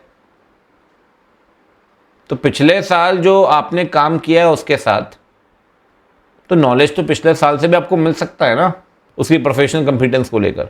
तो कहता है जो नॉलेज है ना प्रोफेशनल कंपिटेंस का, it may have been enhanced from the review of the previous audit work of the OA. या तो आप उसके साथ पहले से काम कर रहे थे, या ओए के पिछले कामों को भी आप चेक कर सकते हो। मैं तो कहता हूँ पिछले साल थे तब तो बल्ले बल्ले, अगर आप पिछले साल नहीं भी थे और पिछले साल ओए ने किसी और पीए के साथ काम किया है, तो पिछले साल की ओए की रिपोर्ट मांग लो, पीए की रिपोर्ट मांग लो, इस सब से आपको पता लग जाएगा कि ओए कंपिटेंट है या नहीं। बट आपके एंटी डिपेंड करते हैं 3 चीज़ों पे, materiality, circumstances of engagement and knowledge of the professional competence of the ओए। ठीक, बाकी आप डिस्कशन करो, क्वेश्चन है, कोई दिक्कत वाली बात नहीं। चलिए अब बढ़ते हैं आगे। सबसे पहली बात देखो जी, ऐसा है कई बार कंपोनेंट होगा इंडिया से बाहर, सेक्शन 129 अगर आप पढ़ें या AS/ANDS भी पढ़ें, तो जब कंसोलिडेशन होता है तो फॉरेन सब्सिडरी का भी कंसोलिडेशन होता है। तो फॉरेन सब्सिडरी का कंसोलिडेशन होता है तो फॉरेन सब्सिडरी का जो ऑडिटर होगा वो ज़रूरी नहीं कि मेंबर ऑफ ICAI हो, ज़रूरी क्या वो होगा ही नहीं मेंबर ऑफ ICAI हो, तो कोई और वहाँ का क्वालिफाइड पर्सन होगा उस कंट्री का। तो कहते हैं, हम कहते हैं he is not the member of ICAI, तो कहता है वो तब भी हो सकता है when component is situated in a foreign country और उस लॉ के हिसाब से परमिट किया गया है other than a professionally qualified auditor कि वो ऑडिट कर सकता है कंपोनेंट की। ठीक है ना, तो ये बात अपन ने पहले भी पढ़ा है। ठीक है, एक चीज़ और देखिए, कहता है सर जो भी प्रोसीजर आप परफॉर्म कर रहे हैं उसका आपको डॉक्यूमेंटेशन करना पड़ेगा। ये तो हर जगह आ जाएगा डॉक्यूमेंटेशन। ठीक, अब एक बात और देखो सर, अगर आपको ऐसा लगता है कि ओए, इस पॉइंट को समझना बहुत ध्यान से, ओए प्रोफेशनली कंपिटेंट है, मान लो मेंबर ऑफ ICAI है, वो ऑडिट कर रहा है कंपोनेंट की, अगर वो ऑडिट करेगा कंपोनेंट की तो SQC1 तो उस पर भी लगेगा, SQC1 तो हर एंगेजमेंट पे लगता है। तो ओए ने जो ऑडिट की है उसमें क्वालिटी कंट्रोल माना है, उसने क्वालिटी कंट्रोल सिस्टम सही है उसका। अगर ओए का क्वालिटी कंट्रोल सिस्टम सही है ना भाई, तो पीए को इतना काम करने की ज़रूरत नहीं है। कंपैरेटिवली एक्सटेंट ऑफ प्रोसीजर जो पीए परफॉर्म करेगा वो कम हो जाएंगे, ठीक। और जब कम हो जाएंगे तो अपने प्रोसीजर को लिमिट करेंगे। तो कहता है अगर आप प्रोसीजर लिमिट कर रहे हो उन हालातों में जब आपने एसेंडे एविडेंस ले लिया कि acceptable quality control policies are complied with the conduct of OS practice, तो अगर आप अपने प्रोसीजर लिमिट करते हुए ओए ने काम किया ढंग से विद प्रॉपर क्वालिटी कंट्रोल, तो कहता है पीए को ना ये इस बात का डॉक्यूमेंटेशन नहीं करना कि वो क्यों लिमिट कर रहा है। तो आपने जो भी प्रोसीजर परफॉर्म किए, आप पीए के आप कंपोनेंट विजिट कर रहे हो, आप ओए के पास जा रहे हो, क्वेश्चन ले रहे हो, डिस्कशन कर रहे हो, जो भी कुछ कर रहे हो, आप उसका सबका डॉक्यूमेंटेशन कर लो। जो कंक्लूजन आपने फॉर्म किया उसका भी डॉक्यूमेंटेशन कर लो। लेकिन आप क्यों आप कम काम कर रहे हो ओए के लिए, वो भी तब जब ओए ने क्वालिटी कंट्रोल पॉलिसीज मानी है, तो अब आप क्यों कम काम कर रहे हो, इसका रीज़न आपको डॉक्यूमेंट करने की ज़रूरत नहीं है। ऐसा घुमा देगा ना ऐसे केस स्टडी, मैं आपको बता रहा हूँ बहुत शानदार केस स्टडी बन सकती है यहाँ से कि ABC लिमिटेड की सब्सिडरी कंपनी है Z लिमिटेड, ABC लिमिटेड का ऑडिटर A है, Z लिमिटेड का ऑडिटर R है, R एक professionally qualified person, he is a member of ICAI, and R ने अपनी फॉर्म में सिस्टम बना रखा है क्वालिटी कंट्रोल का, he they are complying with all the requirements of SQC1। तो जो आपका एंटिटी का ऑडिटर है उसको ऐसा लगता है कि नहीं यार इसने तो SQC1 मान रखा है, सब कुछ कर रहा है ये, तो उसने अपने प्रोसीजर्स को लिमिट कर दिया। पहला क्वेश्चन, क्या एंटिटी का ऑडिटर अपने प्रोसीजर्स को लिमिट कर सकता है? अगर ओए क्वालिटी कंट्रोल मानता है तब the answer is yes, he can limit the procedures. दूसरा क्वेश्चन, ओए ने लिमिट क्यों किया उन रीजंस को, पीए ने लिमिट क्यों किया उन रीजंस को पीए अपने डॉक्यूमेंटेशन में नहीं रख रहा है? तो क्या पीए ने वायलेशन किया है SS 600 का? The answer is no. There is no need to record the reasons why you are limiting the procedures on the financial information of component when the OA is complying with the quality control policies. ठीक है। और साथ में अगर OA की report other than unmodified है, ये सब समेटूंगा लास्ट में, अभी पहले समझते हो चलना, ठीक है ना, इसलिए पहले बहुत हद तक समेट दिया वरना तो दिमाग घूम जाता है आपका, ठीक है ना। OA is other than unmodified मतलब मॉडिफाइड ओपिनियन है, सिंपल सी बात है। अदर देन अनमॉडिफाइड मतलब मॉडिफाइड ओपिनियन है। PA शुड ऑल्सो डॉक्यूमेंट कि कैसे उसने डील किया है विद द क्वालिफिकेशन और एडवर्स रिमार्क जो OA की रिपोर्ट में थे अपनी रिपोर्ट बनाते वक्त। So when ever there is a modified opinion issued by the OA, so how PA has dealt with that modification in the OA's report, in his own report, आपने किस तरीके से उसको डील किया है। मतलब अगर वो मॉडिफिकेशन आपके लिए ज़रूरी है तो आपने भी अपनी रिपोर्ट मॉडिफाई की थी क्या? आपको लगता है आपके लिए ज़रूरी नहीं है तो क्या आपने अपनी रिपोर्ट मॉडिफाई नहीं की क्या? कैसे डील किया है आपने? You should document that. तो डॉक्यूमेंट करेंगे आप तीन चीज़ें, जो प्रोसीजर परफॉर्म किए, जो कंक्लूजन ड्रॉ किए, and when there is a modification in the OA's report and how you have dealt that modification, you have to record the same in your report, in your documentation, as well as report बनाते वक्त आपने कैसे deal किया ये आपको बताना पड़ेगा। But you will not record the reasons why you are limiting the procedures regarding the financial information of component when OA is complying with the quality control policies or their firm is having a quality control system।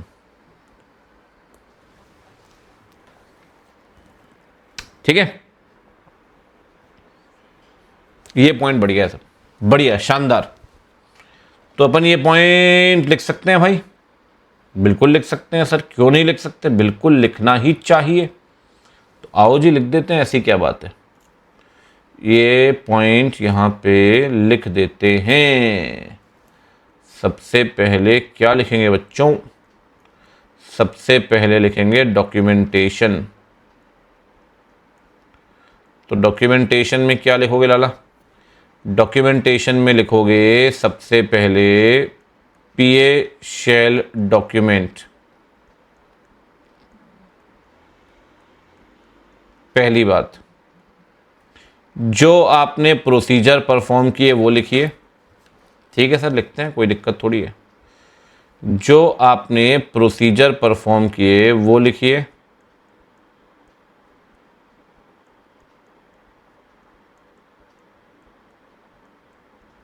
जो आपने conclusion draw किए वो लिखिए।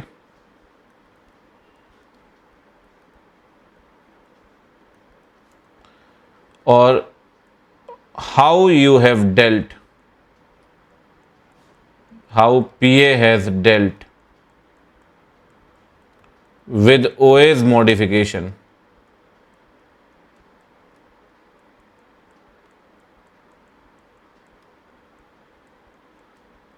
इन P A's report, comma लगाए तो ओए का modification पीए report में नहीं, अपनी खुद की रिपोर्ट में, लेकिन आपने खुद कैसे डील किया अपनी रिपोर्ट में उसे। And whenever you are making documentation, ध्यान रखना सिंपल सी बात, you need not to document reasons for limiting the procedures, reasons for limiting the procedures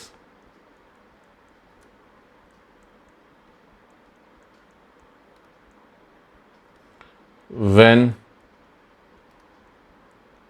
OA is complying with quality control policies। ठीक है भाई, चलिए डन है बात। चलो भाई अब चलते हैं आगे, और आगे कहानी क्या कहती है। डॉक्यूमेंटेशन वाला पार्ट अपन ने कर लिया है। अब देखो ध्यान से, कहता है सर ऑडिटर, जब भी प्रिंसिपल ऑडिटर अपना काम एक्सेप्ट करेगा, बिफोर एक्सेप्टिंग द वर्क, उसको कुछ बातें ध्यान रखनी है। कौन सी बातें ध्यान रखनी है, ये बात करते हैं। देखो भाई, ये बात जब आप ग्रुप ऑडिट पढ़ेंगे आगे चलकर वॉल्यूम 2 में, तो वहां भी ये पॉइंट आएगा कुछ मिलता जुलता, कि प्रिंसिपल ऑडिटर जब अपना काम एक्सेप्ट करेगा उससे पहले उसे करीब करीब 4 बातें ध्यान रखनी है। ठीक है ना, 4 बातें ध्यान रखनी है। सबसे पहली बात, मैंने आपसे पहले भी कहा, जो आपके ग्रुप है, group including holding, subsidiary, associate, joint venture, उसमें कितने पोर्शन की ऑडिट पीए कर रहा है और कितने पोर्शन की ऑडिट ओए कर रहा है, यह आपको देखना पड़ेगा। So whatever portion the principal auditor is auditing, उसका मटेरियलिटी क्या है। भाई आप होल्डिंग की ऑडिट कर रहे हैं तो 10% ट्रांजैक्शन क्या सिर्फ होल्डिंग से आए हैं, 90% ट्रांजैक्शन, 70%, उसका मटेरियलिटी लेवल क्या है उस पोर्शन का जिसकी ऑडिट पीए कर रहा है। और पहले भी मैंने आपसे कहा, देखो ऑब्वियस सी बात है, जब आप सीएफएस की ऑडिट करेंगे तो कंपोनेंट को इंक्लूड किया गया उस केस में, तो ऑडिटर को, जो होल्डिंग का ऑडिटर है, उसे होल्डिंग का जो बिजनेस का नॉलेज है वो तो ऑब्टेन करना ही है। ऐसे 315 के अंदर आप एंटिटी को समझते हैं, एनवायरमेंट को समझते हैं, इंटरनल कंट्रोल आप समझते हैं, वो तो आपको करना ही है। साथ में कहता है एंटिटी के साथ साथ क्या आपको कंपोनेंट के बिजनेस का भी नॉलेज है, यस और नो। क्योंकि सर कंपोनेंट का भी तो आप एक पोर्शन ऑडिट कर ही रहे हो ना सीएफएस के अंदर, तो क्या पीए को नॉलेज है वो उस बिजनेस का जो कंपोनेंट कर रहा है। ठीक, साथ में जो कंपोनेंट की ऑडिट ओए कर रहा है वहां आरएमएम कैसा है, क्योंकि एक बात ध्यान रखना, अगर आरएमएम हाई होगा कंपोनेंट को लेकर तो आपको ओए पे भरोसा करने के लिए, ट्रस्ट करने के लिए ज्यादा काम करना पड़ेगा। आपको ओए की प्रोफेशनल कंपिटेंस तो चेक करनी ही है, साथ में उसने जो मेथड्स, जो चीजें इंप्लीमेंट की वो आपको एग्जामिनेशन का लेवल अपना एंटी इंक्रीज करना पड़ेगा in case there is a high RMM. और साथ में कोई भी प्रोसीजर जो इस ऐसे के अंदर दिए गए हैं कंपोनेंट को लेकर, तो कंपोनेंट को लेकर तो ओए काम कर ही रहा है, लेकिन क्या पीए का भी इन्वॉल्वमेंट हो रहा है कंपोनेंट की इंफॉर्मेशन चेक करते वक्त? अब जैसे कि कंपोनेंट में इन्वेंट्री पड़ी है सर, तो उसकी एग्जामिनेशन फिजिकल एजुकेशन तो कंपोनेंट को ऑडिटर करेगा ही, लेकिन बीइंग अ पीए आपको लगता नहीं मैं भी कर लेता हूं, आपको लगता है यार जो ओए है उसने ढंग से फिजिकल एजुकेशन अटेंड नहीं किया। अब जब आप फिजिकल एजुकेशन अटेंड करेंगे, एग्जिस्टेंस देखेंगे इन्वेंट्री का, फिर बाद में वैल्यूएशन भी चेक कर रहे हो, कहीं ना कहीं इट रिक्वायर्स सिग्निफिकेंट पार्टिसिपेशन किसका? पीए का। कौन सी इंफॉर्मेशन को लेकर? जो इंफॉर्मेशन कंपोनेंट की है, जिस कंपोनेंट की ऑडिट कौन कर रहा है? ओए। तो कह रहा है वो एडिशनल काम जो आपको इस एसए के हिसाब से करना है, उस एडिशनल काम के चलते पीए का सिग्निफिकेंट पार्टिसिपेशन हो रहा है उस ऑडिट के अंदर, ताकि वो ट्रस्ट कर पाए कंपोनेंट की फाइनेंशियल इंफॉर्मेशन पे। आसान शब्दों में पीए का काम बढ़ गया सर, क्योंकि पीए स्टैंडर्ड मान रहा है, तो पीए का काम बढ़ गया कंपोनेंट को लेकर। यहां पे है आरएमएम, यहां पे है डिग्री ऑफ नॉलेज, यहां पे है मटेरियलिटी उस पोर्शन की जिसकी ऑडिट पीए कर रहा है। तो कहता है before accepting the work as P A आपको ये 4 काम करने पड़ेंगे। मटेरियलिटी, आपके फाइनेंशियल इंफॉर्मेशन जिसकी ऑडिट आप कर रहे हो, पीए का डिग्री ऑफ नॉलेज कंपोनेंट को लेकर, आरएमएम कंपोनेंट को लेकर, और सिग्निफिकेंट पार्टिसिपेशन रिक्वायर कर रहे हैं एडिशनल प्रोसीजर्स पीए का कंपोनेंट को लेकर। ठीक, चलिए एनीवेज आगे बढ़ते हैं। इसके बाद एक बात और समझनी है आपने, वैसे तो मेजर हमने पोर्शन कंप्लीट किया है, ये पॉइंट जो आप देख रहे हैं ये पॉइंट रिपीटेड है, आप इसे क्रॉस लगा सकते हैं, ठीक है ना, ये रिपीटेड पॉइंट जो मैंने आपको बताया, ठीक है। चलिए अब चलते हैं भाई आगे। एक बात और समझिए, कहता है there should be sufficient liaisoning between the PA and OA. मैं तो हमेशा कह रहा हूं सर, कोऑर्डिनेशन के अंदर आपको प्रॉपर लाइजनिंग करनी पड़ेगी। पीए ओए से रिटर्न कम्युनिकेशन भी इशू कर सकता है, अगर आपको लगता है कि ओए से रिटर्न कम्युनिकेशन करना चाहिए तो आप बिल्कुल करिए, कोई दिक्कत नहीं है। ठीक, कहता है ओए जो है, ठीक, should coordinate with the P A, मतलब इसका मतलब है कि O A is bound to coordinate with the P A. वो ये नहीं कह सकता कि सर मैं तो नहीं आंसर दूंगा, मैं क्यों करूंगा, मेरे को क्या मतलब आपसे। कहता है you should coordinate with the P A. ठीक, और आपको पता होना चाहिए बस कि किस बारे में कौन सा काम पीए आपका यूज कर रहा है। मतलब पीए अगर बहुत ही वेग तरीके से कहता है मुझे बताओ ये चीज है वो चीज है, तो ओए बोलेगा सर आप बता तो दीजिए आप क्या चेक कर रहे हैं। अगर ओए को पता है कि किस कॉन्टेक्स्ट में पीए किस चीज के लेकर पीए आपका काम यूज कर रहा है, तो फिर आपको बिल्कुल असिस्ट करेगा, कोऑर्डिनेशन करना ही पड़ेगा। साथ में कहता है पीए जो है वो एडवाइस करेगा ओए को, ये मैंने पहले भी आपसे कहा, किसी भी ऐसे मैटर को लेकर जो उसके अटेंशन में आएंगे, जो उसको लगता है कि ओए के लिए जरूरी है। मतलब कोई भी बात अगर आपको लगता है ओए के लिए जरूरी है, मतलब कोई भी बात सब्सिडरी के लिए है, या सब्सिडरी की अकाउंटिंग पॉलिसीज को लेकर, सब्सिडरी की फाइनेंशियल रिपोर्टिंग रिक्वायरमेंट को लेकर, या ऑडिट रिपोर्ट को लेकर, जब ओए अपनी ऑडिट रिपोर्ट तैयार करेगा, anything which is relevant to OA आप उसको लेकर एडवाइस करिए, ये आपकी ड्यूटी है। तो भाई सबसे पहली बात लाइजनिंग करनी पड़ेगी, लाइजनिंग दोनों की ड्यूटी है। दोनों बोले तो पीए और ओए, बिल्कुल ठीक बात है, ये दोनों की ड्यूटी हो गई।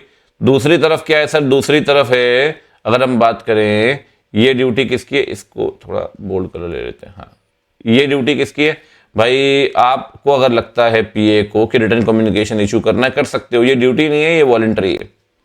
तो ये हो गया आपका राइट, ये कंपलसरी है, ये वॉलंटरी है। ओए जो है ये कोऑर्डिनेट करेगा। मतलब आसान शब्दों में अगर मैं आपको बोलूं, ठीक, कि अगर मैं आपसे इस पूरे इसका क्रक्स अपन निकालें तो क्रक्स बड़ा सिंपल है। What is the duty of PA? Duty of PA sir की पीए एडवाइस करेगा उन सारे मैटर को लेकर जो मैटर ओए के लिए जरूरी है। लिखना मतलब इसको, what is the duty of ओए? ओए की ड्यूटी क्या है? कहता है ओए की ड्यूटी है सर, ओए कोऑर्डिनेट करेगा विद पीए। ओए शुड कोऑर्डिनेट विद पीए।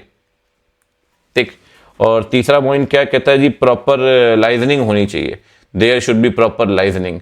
तो लाइजनिंग की ड्यूटी किसकी? कहता है लाइजनिंग की ड्यूटी दोनों की है, duty of both, they should proper liaisoning.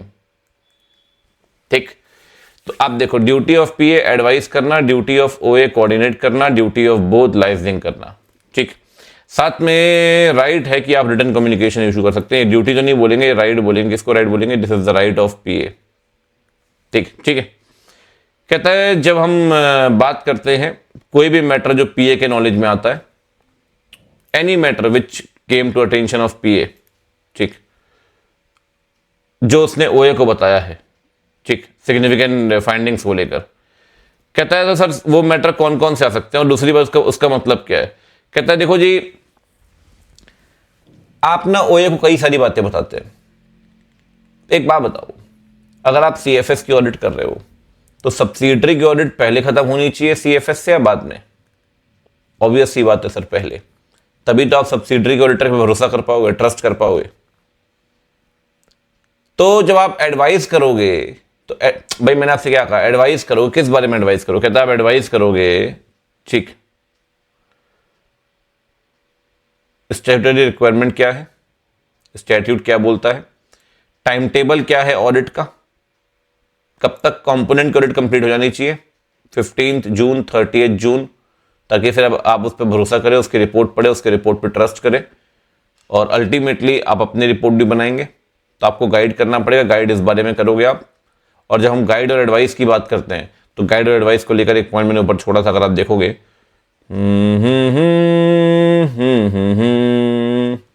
मैंने आपसे कहा था ना, प्रोसीजर परफॉर्म करने जरूरी है जो एडिक्वेट होने चाहिए। एडिक्वेट किस बारे में? कहता है एडिक्वेट होने चाहिए for PS purpose. PS purpose, अब सर पीएस पर्पस के लिए एडिक्वेट है, इसका मतलब क्या है? इसका मतलब ये है कि पीए के लिए, अगर पीए को लगता है कि मुझे भरोसा करना चाहिए, वो ट्रस्ट करेगा, बट ट्रस्ट करने से पहले प्रोसीजर परफॉर्म करेगा। तो कहता है क्या करेगा वो? कहता है जी advice advice advice advice advice advice, सलाहकार बन जाओ। तो सही मायने में आप देखो तो पीए सलाहकार ही है, एडवाइजरी बना घूम रहा है, किसके लिए? ओए के लिए। पीए इज एक्टिंग एज सलाहकार, ठीक। ओए को एडवाइस कर रहा है कि भाई वो किस तरीके से ओए का काम यूज करेगा, उसकी रिपोर्ट यूज करेगा। और उसकी ड्यूटी कोऑर्डिनेशन के लिए, अरेंजमेंट भी हमने पहले ही पढ़ा था, कोऑर्डिनेशन के लिए प्रॉपर अरेंजमेंट करेगा और प्लानिंग में ही करेगा।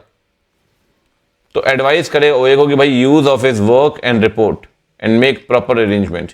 और कोऑर्डिनेशन के लिए जिम्मेदारी दोनों की है, मैंने आपसे कहा लाइजनिंग के लिए दोनों जिम्मेदारी। ओए भी करेगा तो ओए को आप एडवाइस कर दो sir, coordination must be there. ऐसा नहीं कि मैं आपसे पूछना और रिप्लाई नहीं कर रहे आप, मैं आपसे मीटिंग करना चाहता हूं, आप मिल नहीं रहे मेरे से, तो आप प्लानिंग के अंदर ही बता दो, ठीक।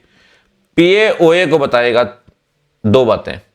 पहली बात, वो matter which require special consideration of the ओए, और जो स्पेशल कंसिडरेशन रिक्वायर करते हैं उसे कहते हैं, वो मैटर है सिग्निफिकेंट रिस्क का, और सिग्निफिकेंट रिस्क का मैटर है सर वो। और जहां तक बात है सिग्निफिकेंट रिस्क की,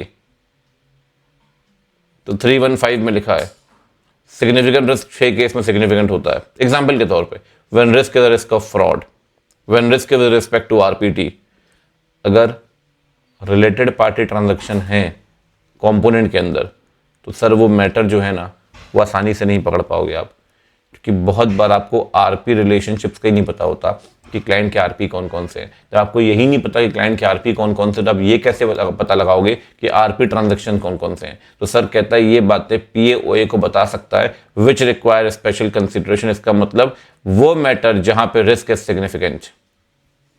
और दूसरी बात, time table for completion of audit, ये सेम पॉइंट है कि भैया तुम अपनी ऑडिट टाइम से कंप्लीट करोगे तो मैं अपनी ऑडिट कंप्लीट करूंगा टाइम से, ये बात भी सही है।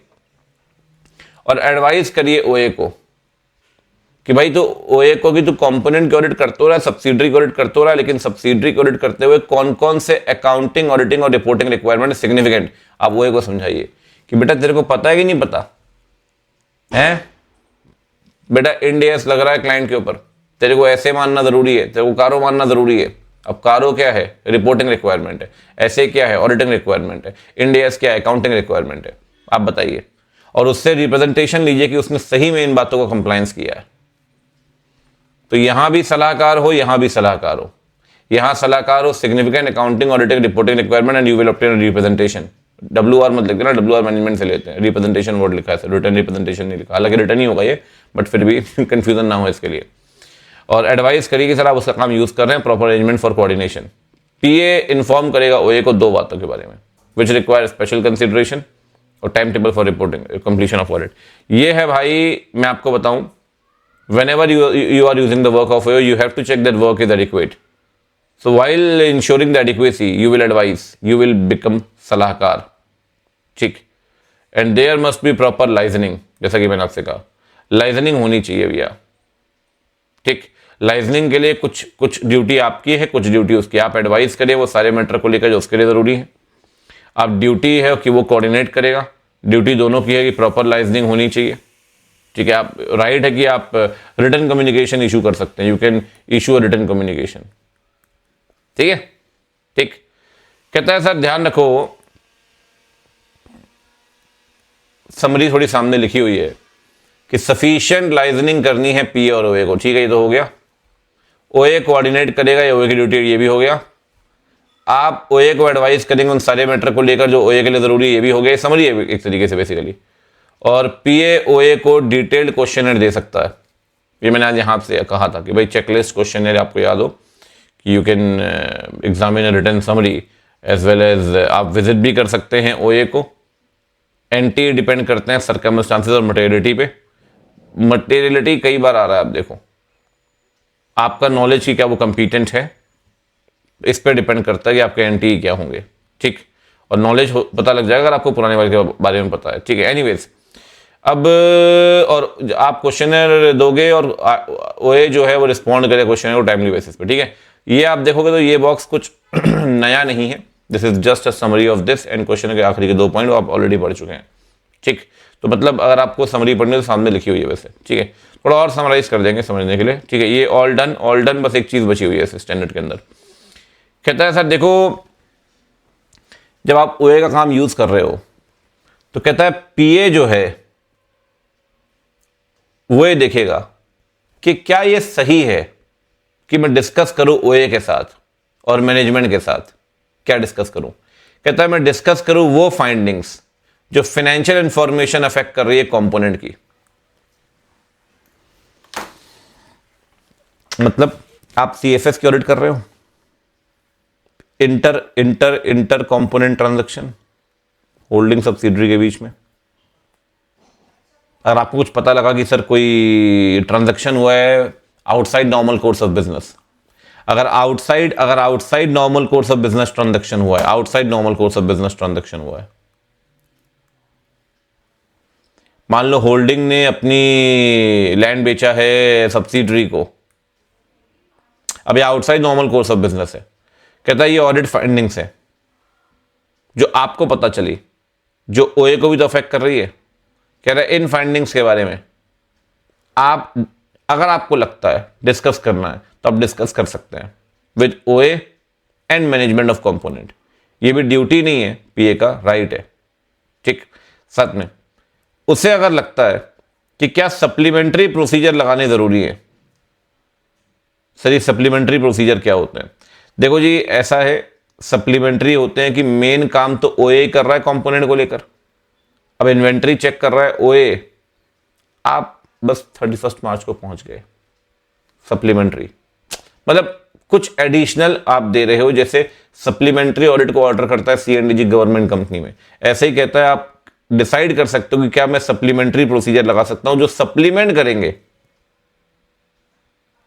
उन रिकॉर्ड्स को या उन रिकॉर्ड्स की टेस्टिंग को, उन फाइनेंशियल टेस्टिंग को जो टेस्टिंग ऑलरेडी ओए कर ही रहा है।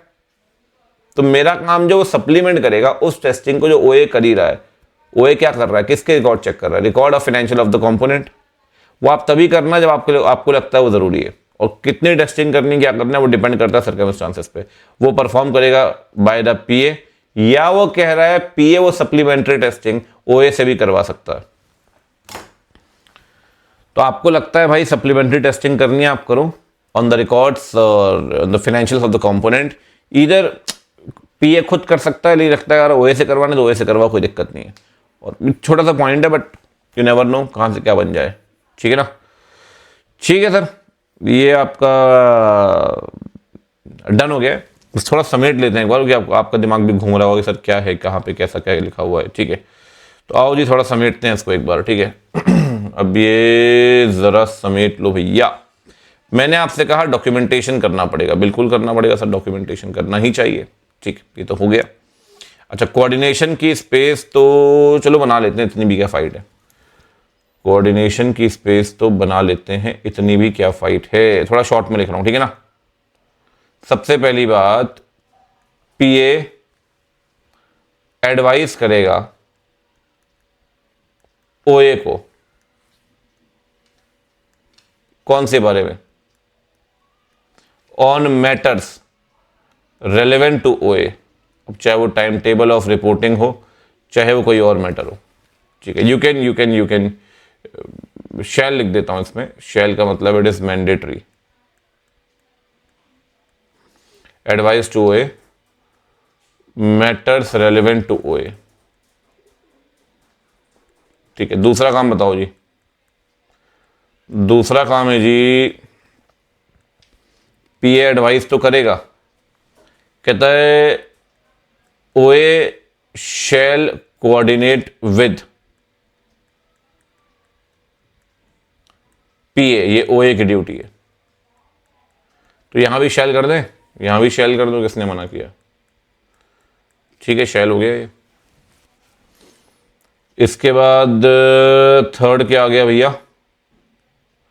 थर्ड आ गया पीए एंड ओए shall have proper liaisoning,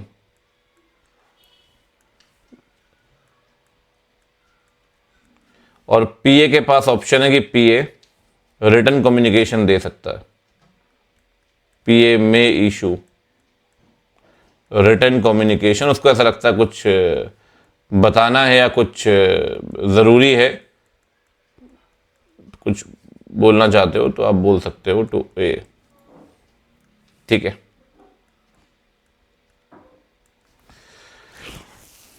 done है, एकदम सॉर्टेड है, कोई दिक्कत नहीं, ये भी सॉर्टेड है भाई, ठीक है। एक बार पढ़ जरूर लेना, जब भी इसको हम कंप्लीट करेंगे एक बार जरूर रीड जरूर कर लेना, ठीक है ना। वैसे मैं टाइम दूंगा आपको, बोलूंगा लास्ट में एक बार रीड कर लो, मैं खुद भी एक बार रिकैप करवा दूंगा, कोई दिक्कत नहीं है, ठीक है। ये हो गया प्रोसीजर। अच्छा, ये प्रोसीजर परफॉर्म करेंगे एसएनडी एविडेंस के लिए कि भाई ओए का काम एडिक्वेट है क्या, ये आपको देखना पड़ेगा।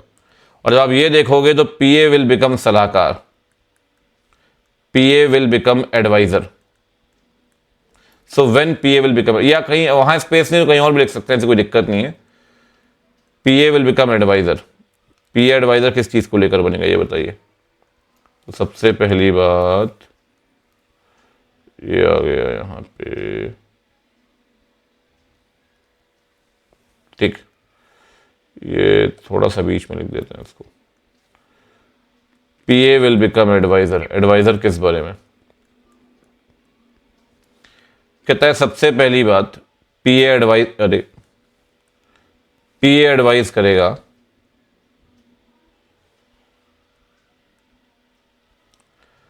पीए विल एडवाइज टू ओए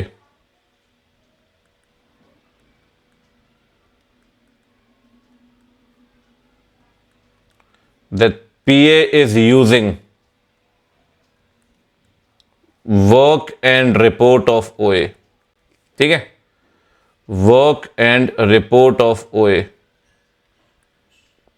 ठीक है। दूसरी बात, make proper arrangement for coordination, make proper arrangement for coordination, चलो ये तो ठीक है। दूसरी तरफ एक पॉइंट और आ गया ना भाई, क्या, दूसरी तरफ एक पॉइंट ये आ गया कि पीए जो है क्या बताएगा इसको, ओए को, कहता है पीए इंटीमेट करेगा भाई दो बातें, दो बातें कौन कौन सी। पहली बात पीए इंटीमेट करेगा, फर्स्ट पॉइंट, कि matters require special consideration, matters require special consideration, और दूसरा टाइमलाइन ऑफ रिपोर्टिंग, ठीक है, टाइमलाइन ऑफ रिपोर्टिंग।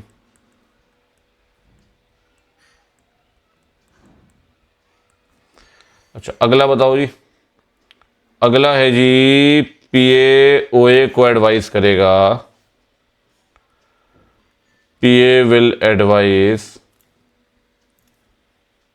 ओए किस बारे में एडवाइस करेगा, ऑन सिग्निफिकेंट रिक्वायरमेंट, और साथ में उससे एक वो लेगा रिप्रेजेंटेशन कि उसने कंप्लायंस किया, and plus obtain representation of compliance, किसने कंप्लायंस किया है, ओए ने। ये जो सिग्निफिकेंट रिक्वायरमेंट है, ये सिग्निफिकेंट रिक्वायरमेंट किस चीज़ की है? कहता है ये सिग्निफिकेंट रिक्वायरमेंट जो है, ये सिग्निफिकेंट रिक्वायरमेंट 3 चीज़ों की है: accounting, auditing and reporting. Done है जी। अकाउंटिंग, ऑडिटिंग, रिपोर्टिंग, ठीक है। तो पीए बनेगा एडवाइजर, बाकी तो ये सब दिया हुआ है कि भाई प्रोसीजर, लाइबिलिटी, आपका कोऑर्डिनेशन, रिपोर्टिंग, काफ़ी हद तक चीज़ें कंप्लीट है, कुछ बचा नहीं है इसमें अगर आप देखोगे तो, ठीक है। छोटे मोटे पॉइंट बचे हुए हैं, बाकी तो सब हो गया है, all all all sorted, all sorted, ठीक है, ठीक है। अब देखो बचा क्या है इसमें, अगर चार्ट की बात करें, हमने इतना लिख ही लिया तो फिर मैं वही कहता हूँ कि यार कंप्लीट ही करो, ज़्यादा बढ़िया है, ठीक है। हमने डेफिनेशंस मोर और लेस थोड़ा समझने के लिए लिख ली थी स्टार्टिंग में, अगर आप देखोगे तो रिस्पॉन्सिबिलिटी पीए की होगी, ये भी हम लिख चुके हैं, ठीक है। अच्छा, पीए विजिट कर सकता है, ये भी हम लिख चुके हैं। Professional competence when he is not the member of ICA, ये भी अपन देख चुके हैं। हाँ, ये एक पॉइंट बचा है कि भाई यू कैन विजिट, जो है वो आप विजिट कर सकते हैं ओए के, यहाँ पे आपका एंटी डिपेंड करता है, ठीक है, उस पर। और ये प्रोसीजर्स का ही पार्ट है बेसिकली, तो पीए डिस्कशन कर सकता है ओए के साथ कि कौन से प्रोसीजर अप्लाई किए हैं। साथ में एक ये पॉइंट बचा हुआ है, इसके बाद सिग्निफिकेंट फाइंडिंग्स का एक पॉइंट बचा है कि भाई डिस्कशन करिए सिग्निफिकेंट फाइंडिंग्स का, वो डिस्कशन आप करिए, कोई दिक्कत नहीं है। फाइनेंशियल इंफॉर्मेशन ऑफ कंपोनेंट किससे डिस्कस करेंगे? वे ऑफ मैनेजमेंट से। साथ में सप्लीमेंट्री प्रोसीजर लगाने के लिए अगर है तो बताइए। और डॉक्यूमेंटेशन भी अपन कर चुके हैं, बस ये एक पोर्शन, एक ये बचा हुआ है, एक ये before accepting the work of P A आपको क्या करना है, ठीक है। साथ में कोऑर्डिनेशन भी हो चुका है, कुछ नहीं है। Reporting consideration all done, division of responsibility भी डन, ठीक है। तो दो चीज़ें लिख लेते हैं, फिर स्टैंडर्ड खत्म है, कोई दिक्कत नहीं है, ठीक है। चलिए, सबसे पहले पीए के लिए और कुछ काम है भाई।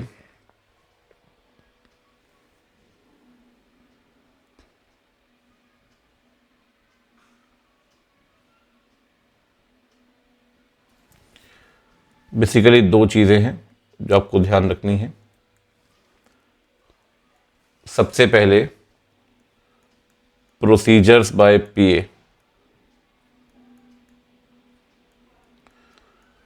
तो पीए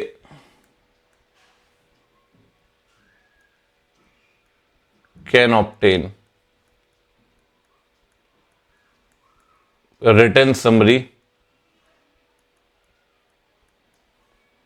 ठीक, ठीक है सर। आप रिटर्न समरी ले सकते हैं, भाई क्या काम आपने किया है भाई बता दो मेरे को, कोई दिक्कत नहीं है, ठीक है। वो रिटर्न समरी आप लो, कोई दिक्कत वाली बात नहीं साथ में। और या तो आप चेक कर सकते हैं, ठीक, थ्रू चेकलिस्ट और आईसी क्वेश्चन ईयर, ठीक, और चेक थ्रू, और साथ में डिस्कशन भी कर सकते हैं आप थ्रू चेकलिस्ट और question year.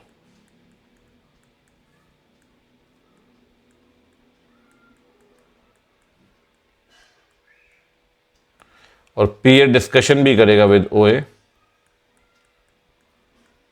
PA can have discussion with ओए।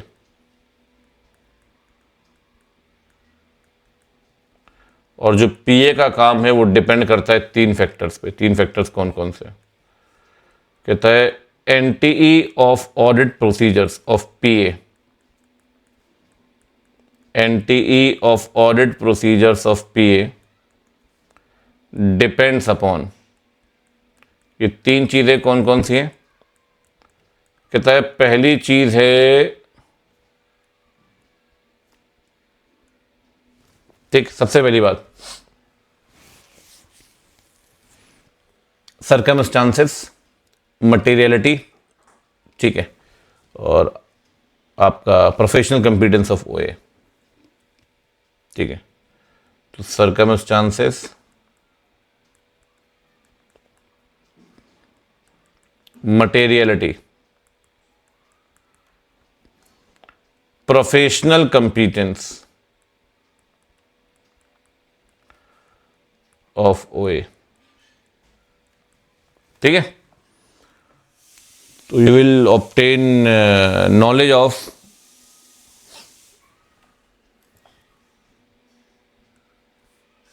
Professional competence of OA. और ये नॉलेज इनहेंस हो सकता है कब? When you will consider the previous work, by considering previous work of ओए। ठीक है, प्रीवियस वर्क ऑफ ओए, ओए के पिछले कामों को देखकर you will obtain a better understanding of OS professional competence. ठीक है, अब ये देखोगे तो यहां पे एक पॉइंट आपका ये है, ठीक है, सरकमस्टांसेस, मटेरियलिटी, और ये ठीक है, ये डन हो गया। और पीए को लगता है डिस्कशन करना है, ओए के साथ डिस्कशन करिए, मैनेजमेंट के साथ कोई दिक्कत नहीं है। दूसरी बात, सप्लीमेंट्री कंट्रोल लगाने बिल्कुल लगाओ, ठीक है। और साथ में भाई एक्सेप्टेंस से पहले 4 बातें आपको ध्यान रखनी है, ठीक है। चलो अब चलते हैं सबसे पहले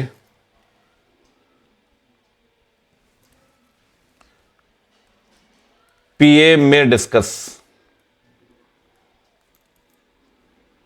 किसके साथ डिस्कशन करोगे? कहता है डिस्कशन होगा विद मैनेजमेंट एंड ओए। क्या डिस्कस करोगे?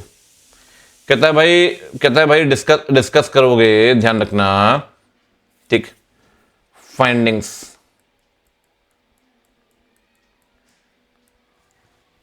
ऑफ ऑडिट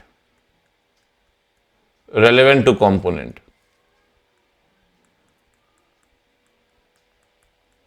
दूसरी बात, सप्लीमेंट्री कंट्रोल लगा सकता है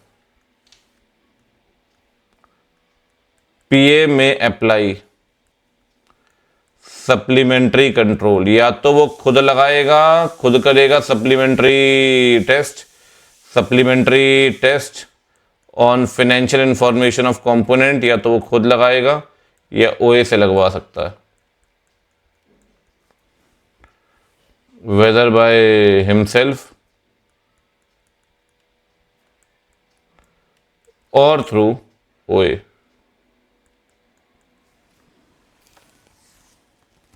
ठीक है, और बिफोर एक्सेप्टेंस ऑफ ऑडिट आपको ध्यान रखनी है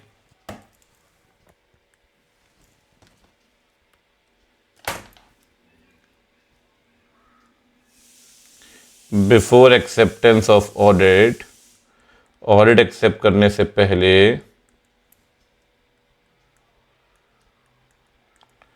पीए शैल कंसीडर, पहली बात तो मटेरियलिटी अपने काम को लेकर, materiality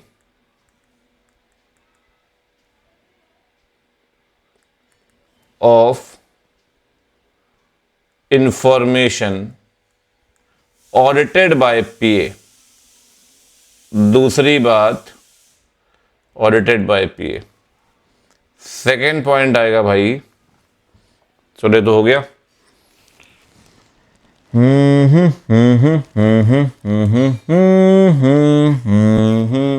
RMM in financial information of component.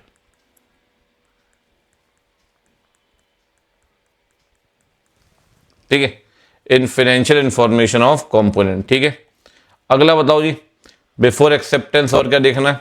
Before acceptance वही degree of knowledge of component, तो कहता है पीएज डिग्री ऑफ नॉलेज या P A's knowledge of business of component, component क्या बिजनेस कर रहा है उसका knowledge of business of component. और लास्ट पॉइंट क्या है? लास्ट पॉइंट बताओ भाई, लास्ट पॉइंट आ गया आपका, चलो सी पॉइंट है, लास्ट पॉइंट आ गया आपका, ठीक, एडिशनल प्रोसीजर इस ऐसे के हिसाब से जो सिग्निफिकेंट पार्टिसिपेशन रिक्वायर करेंगे आपका। तो एडिशनल प्रोसीजर जो आप परफॉर्म कर रहे हो एज पर दिस ऐसे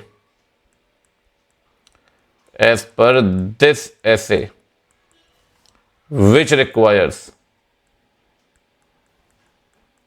significant participation,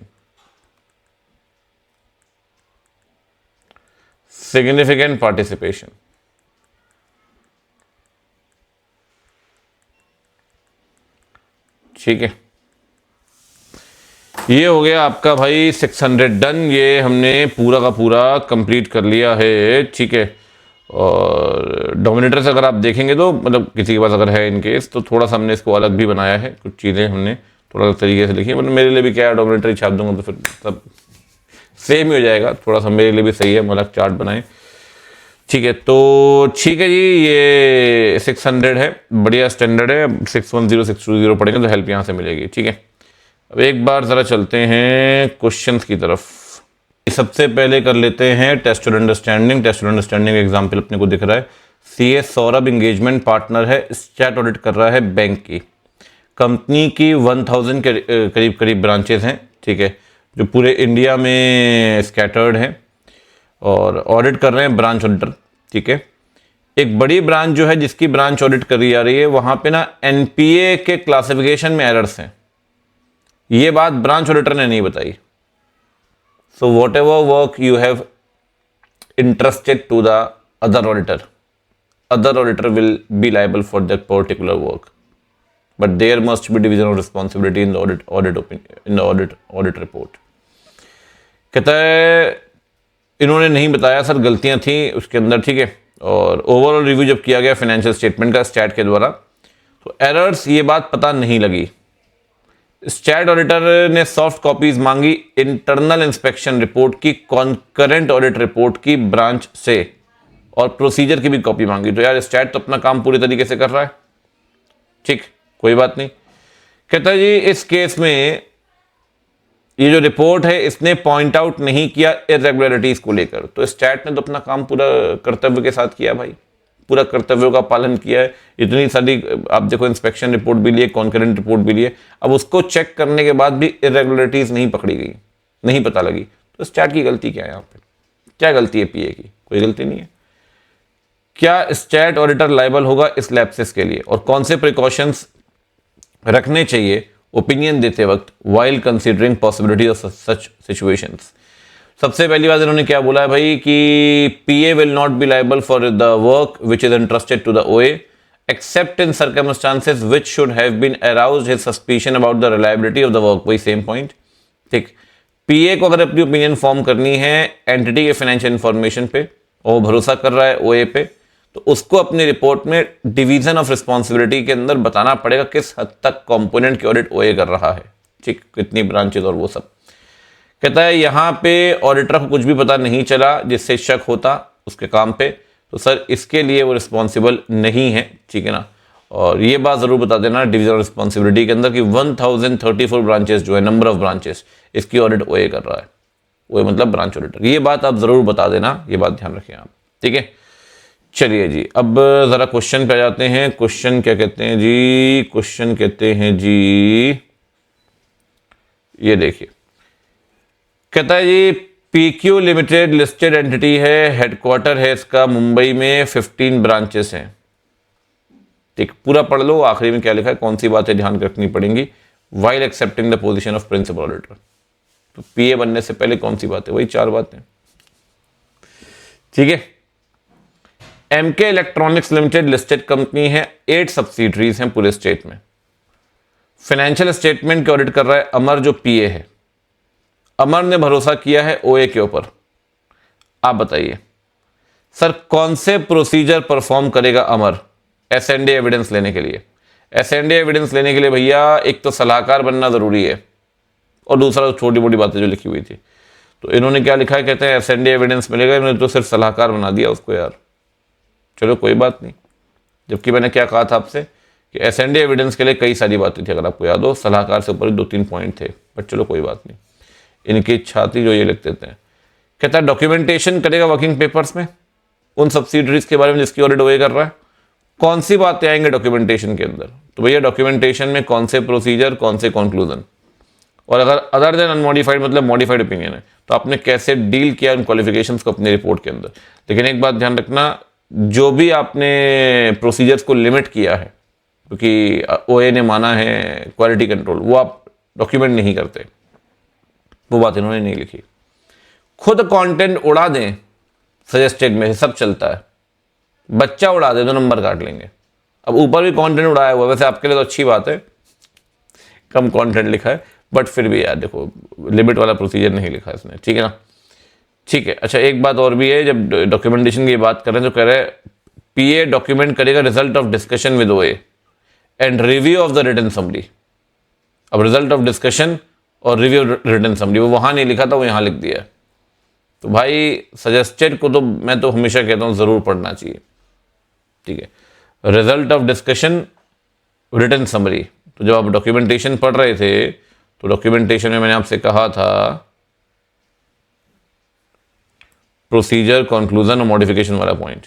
तो एक बात और लिख दो भाई इसमें,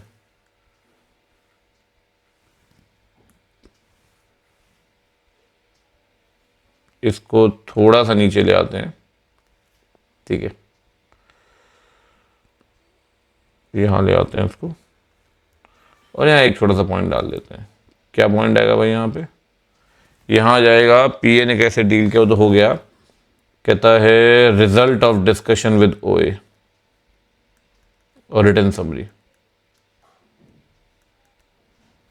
with OA as per suggested answer. Study mat में पॉइंट नहीं है बट इन्होंने दिया तो हमने भी लिख दिया, और रिटन समरी और वर्क ऑफ ओए,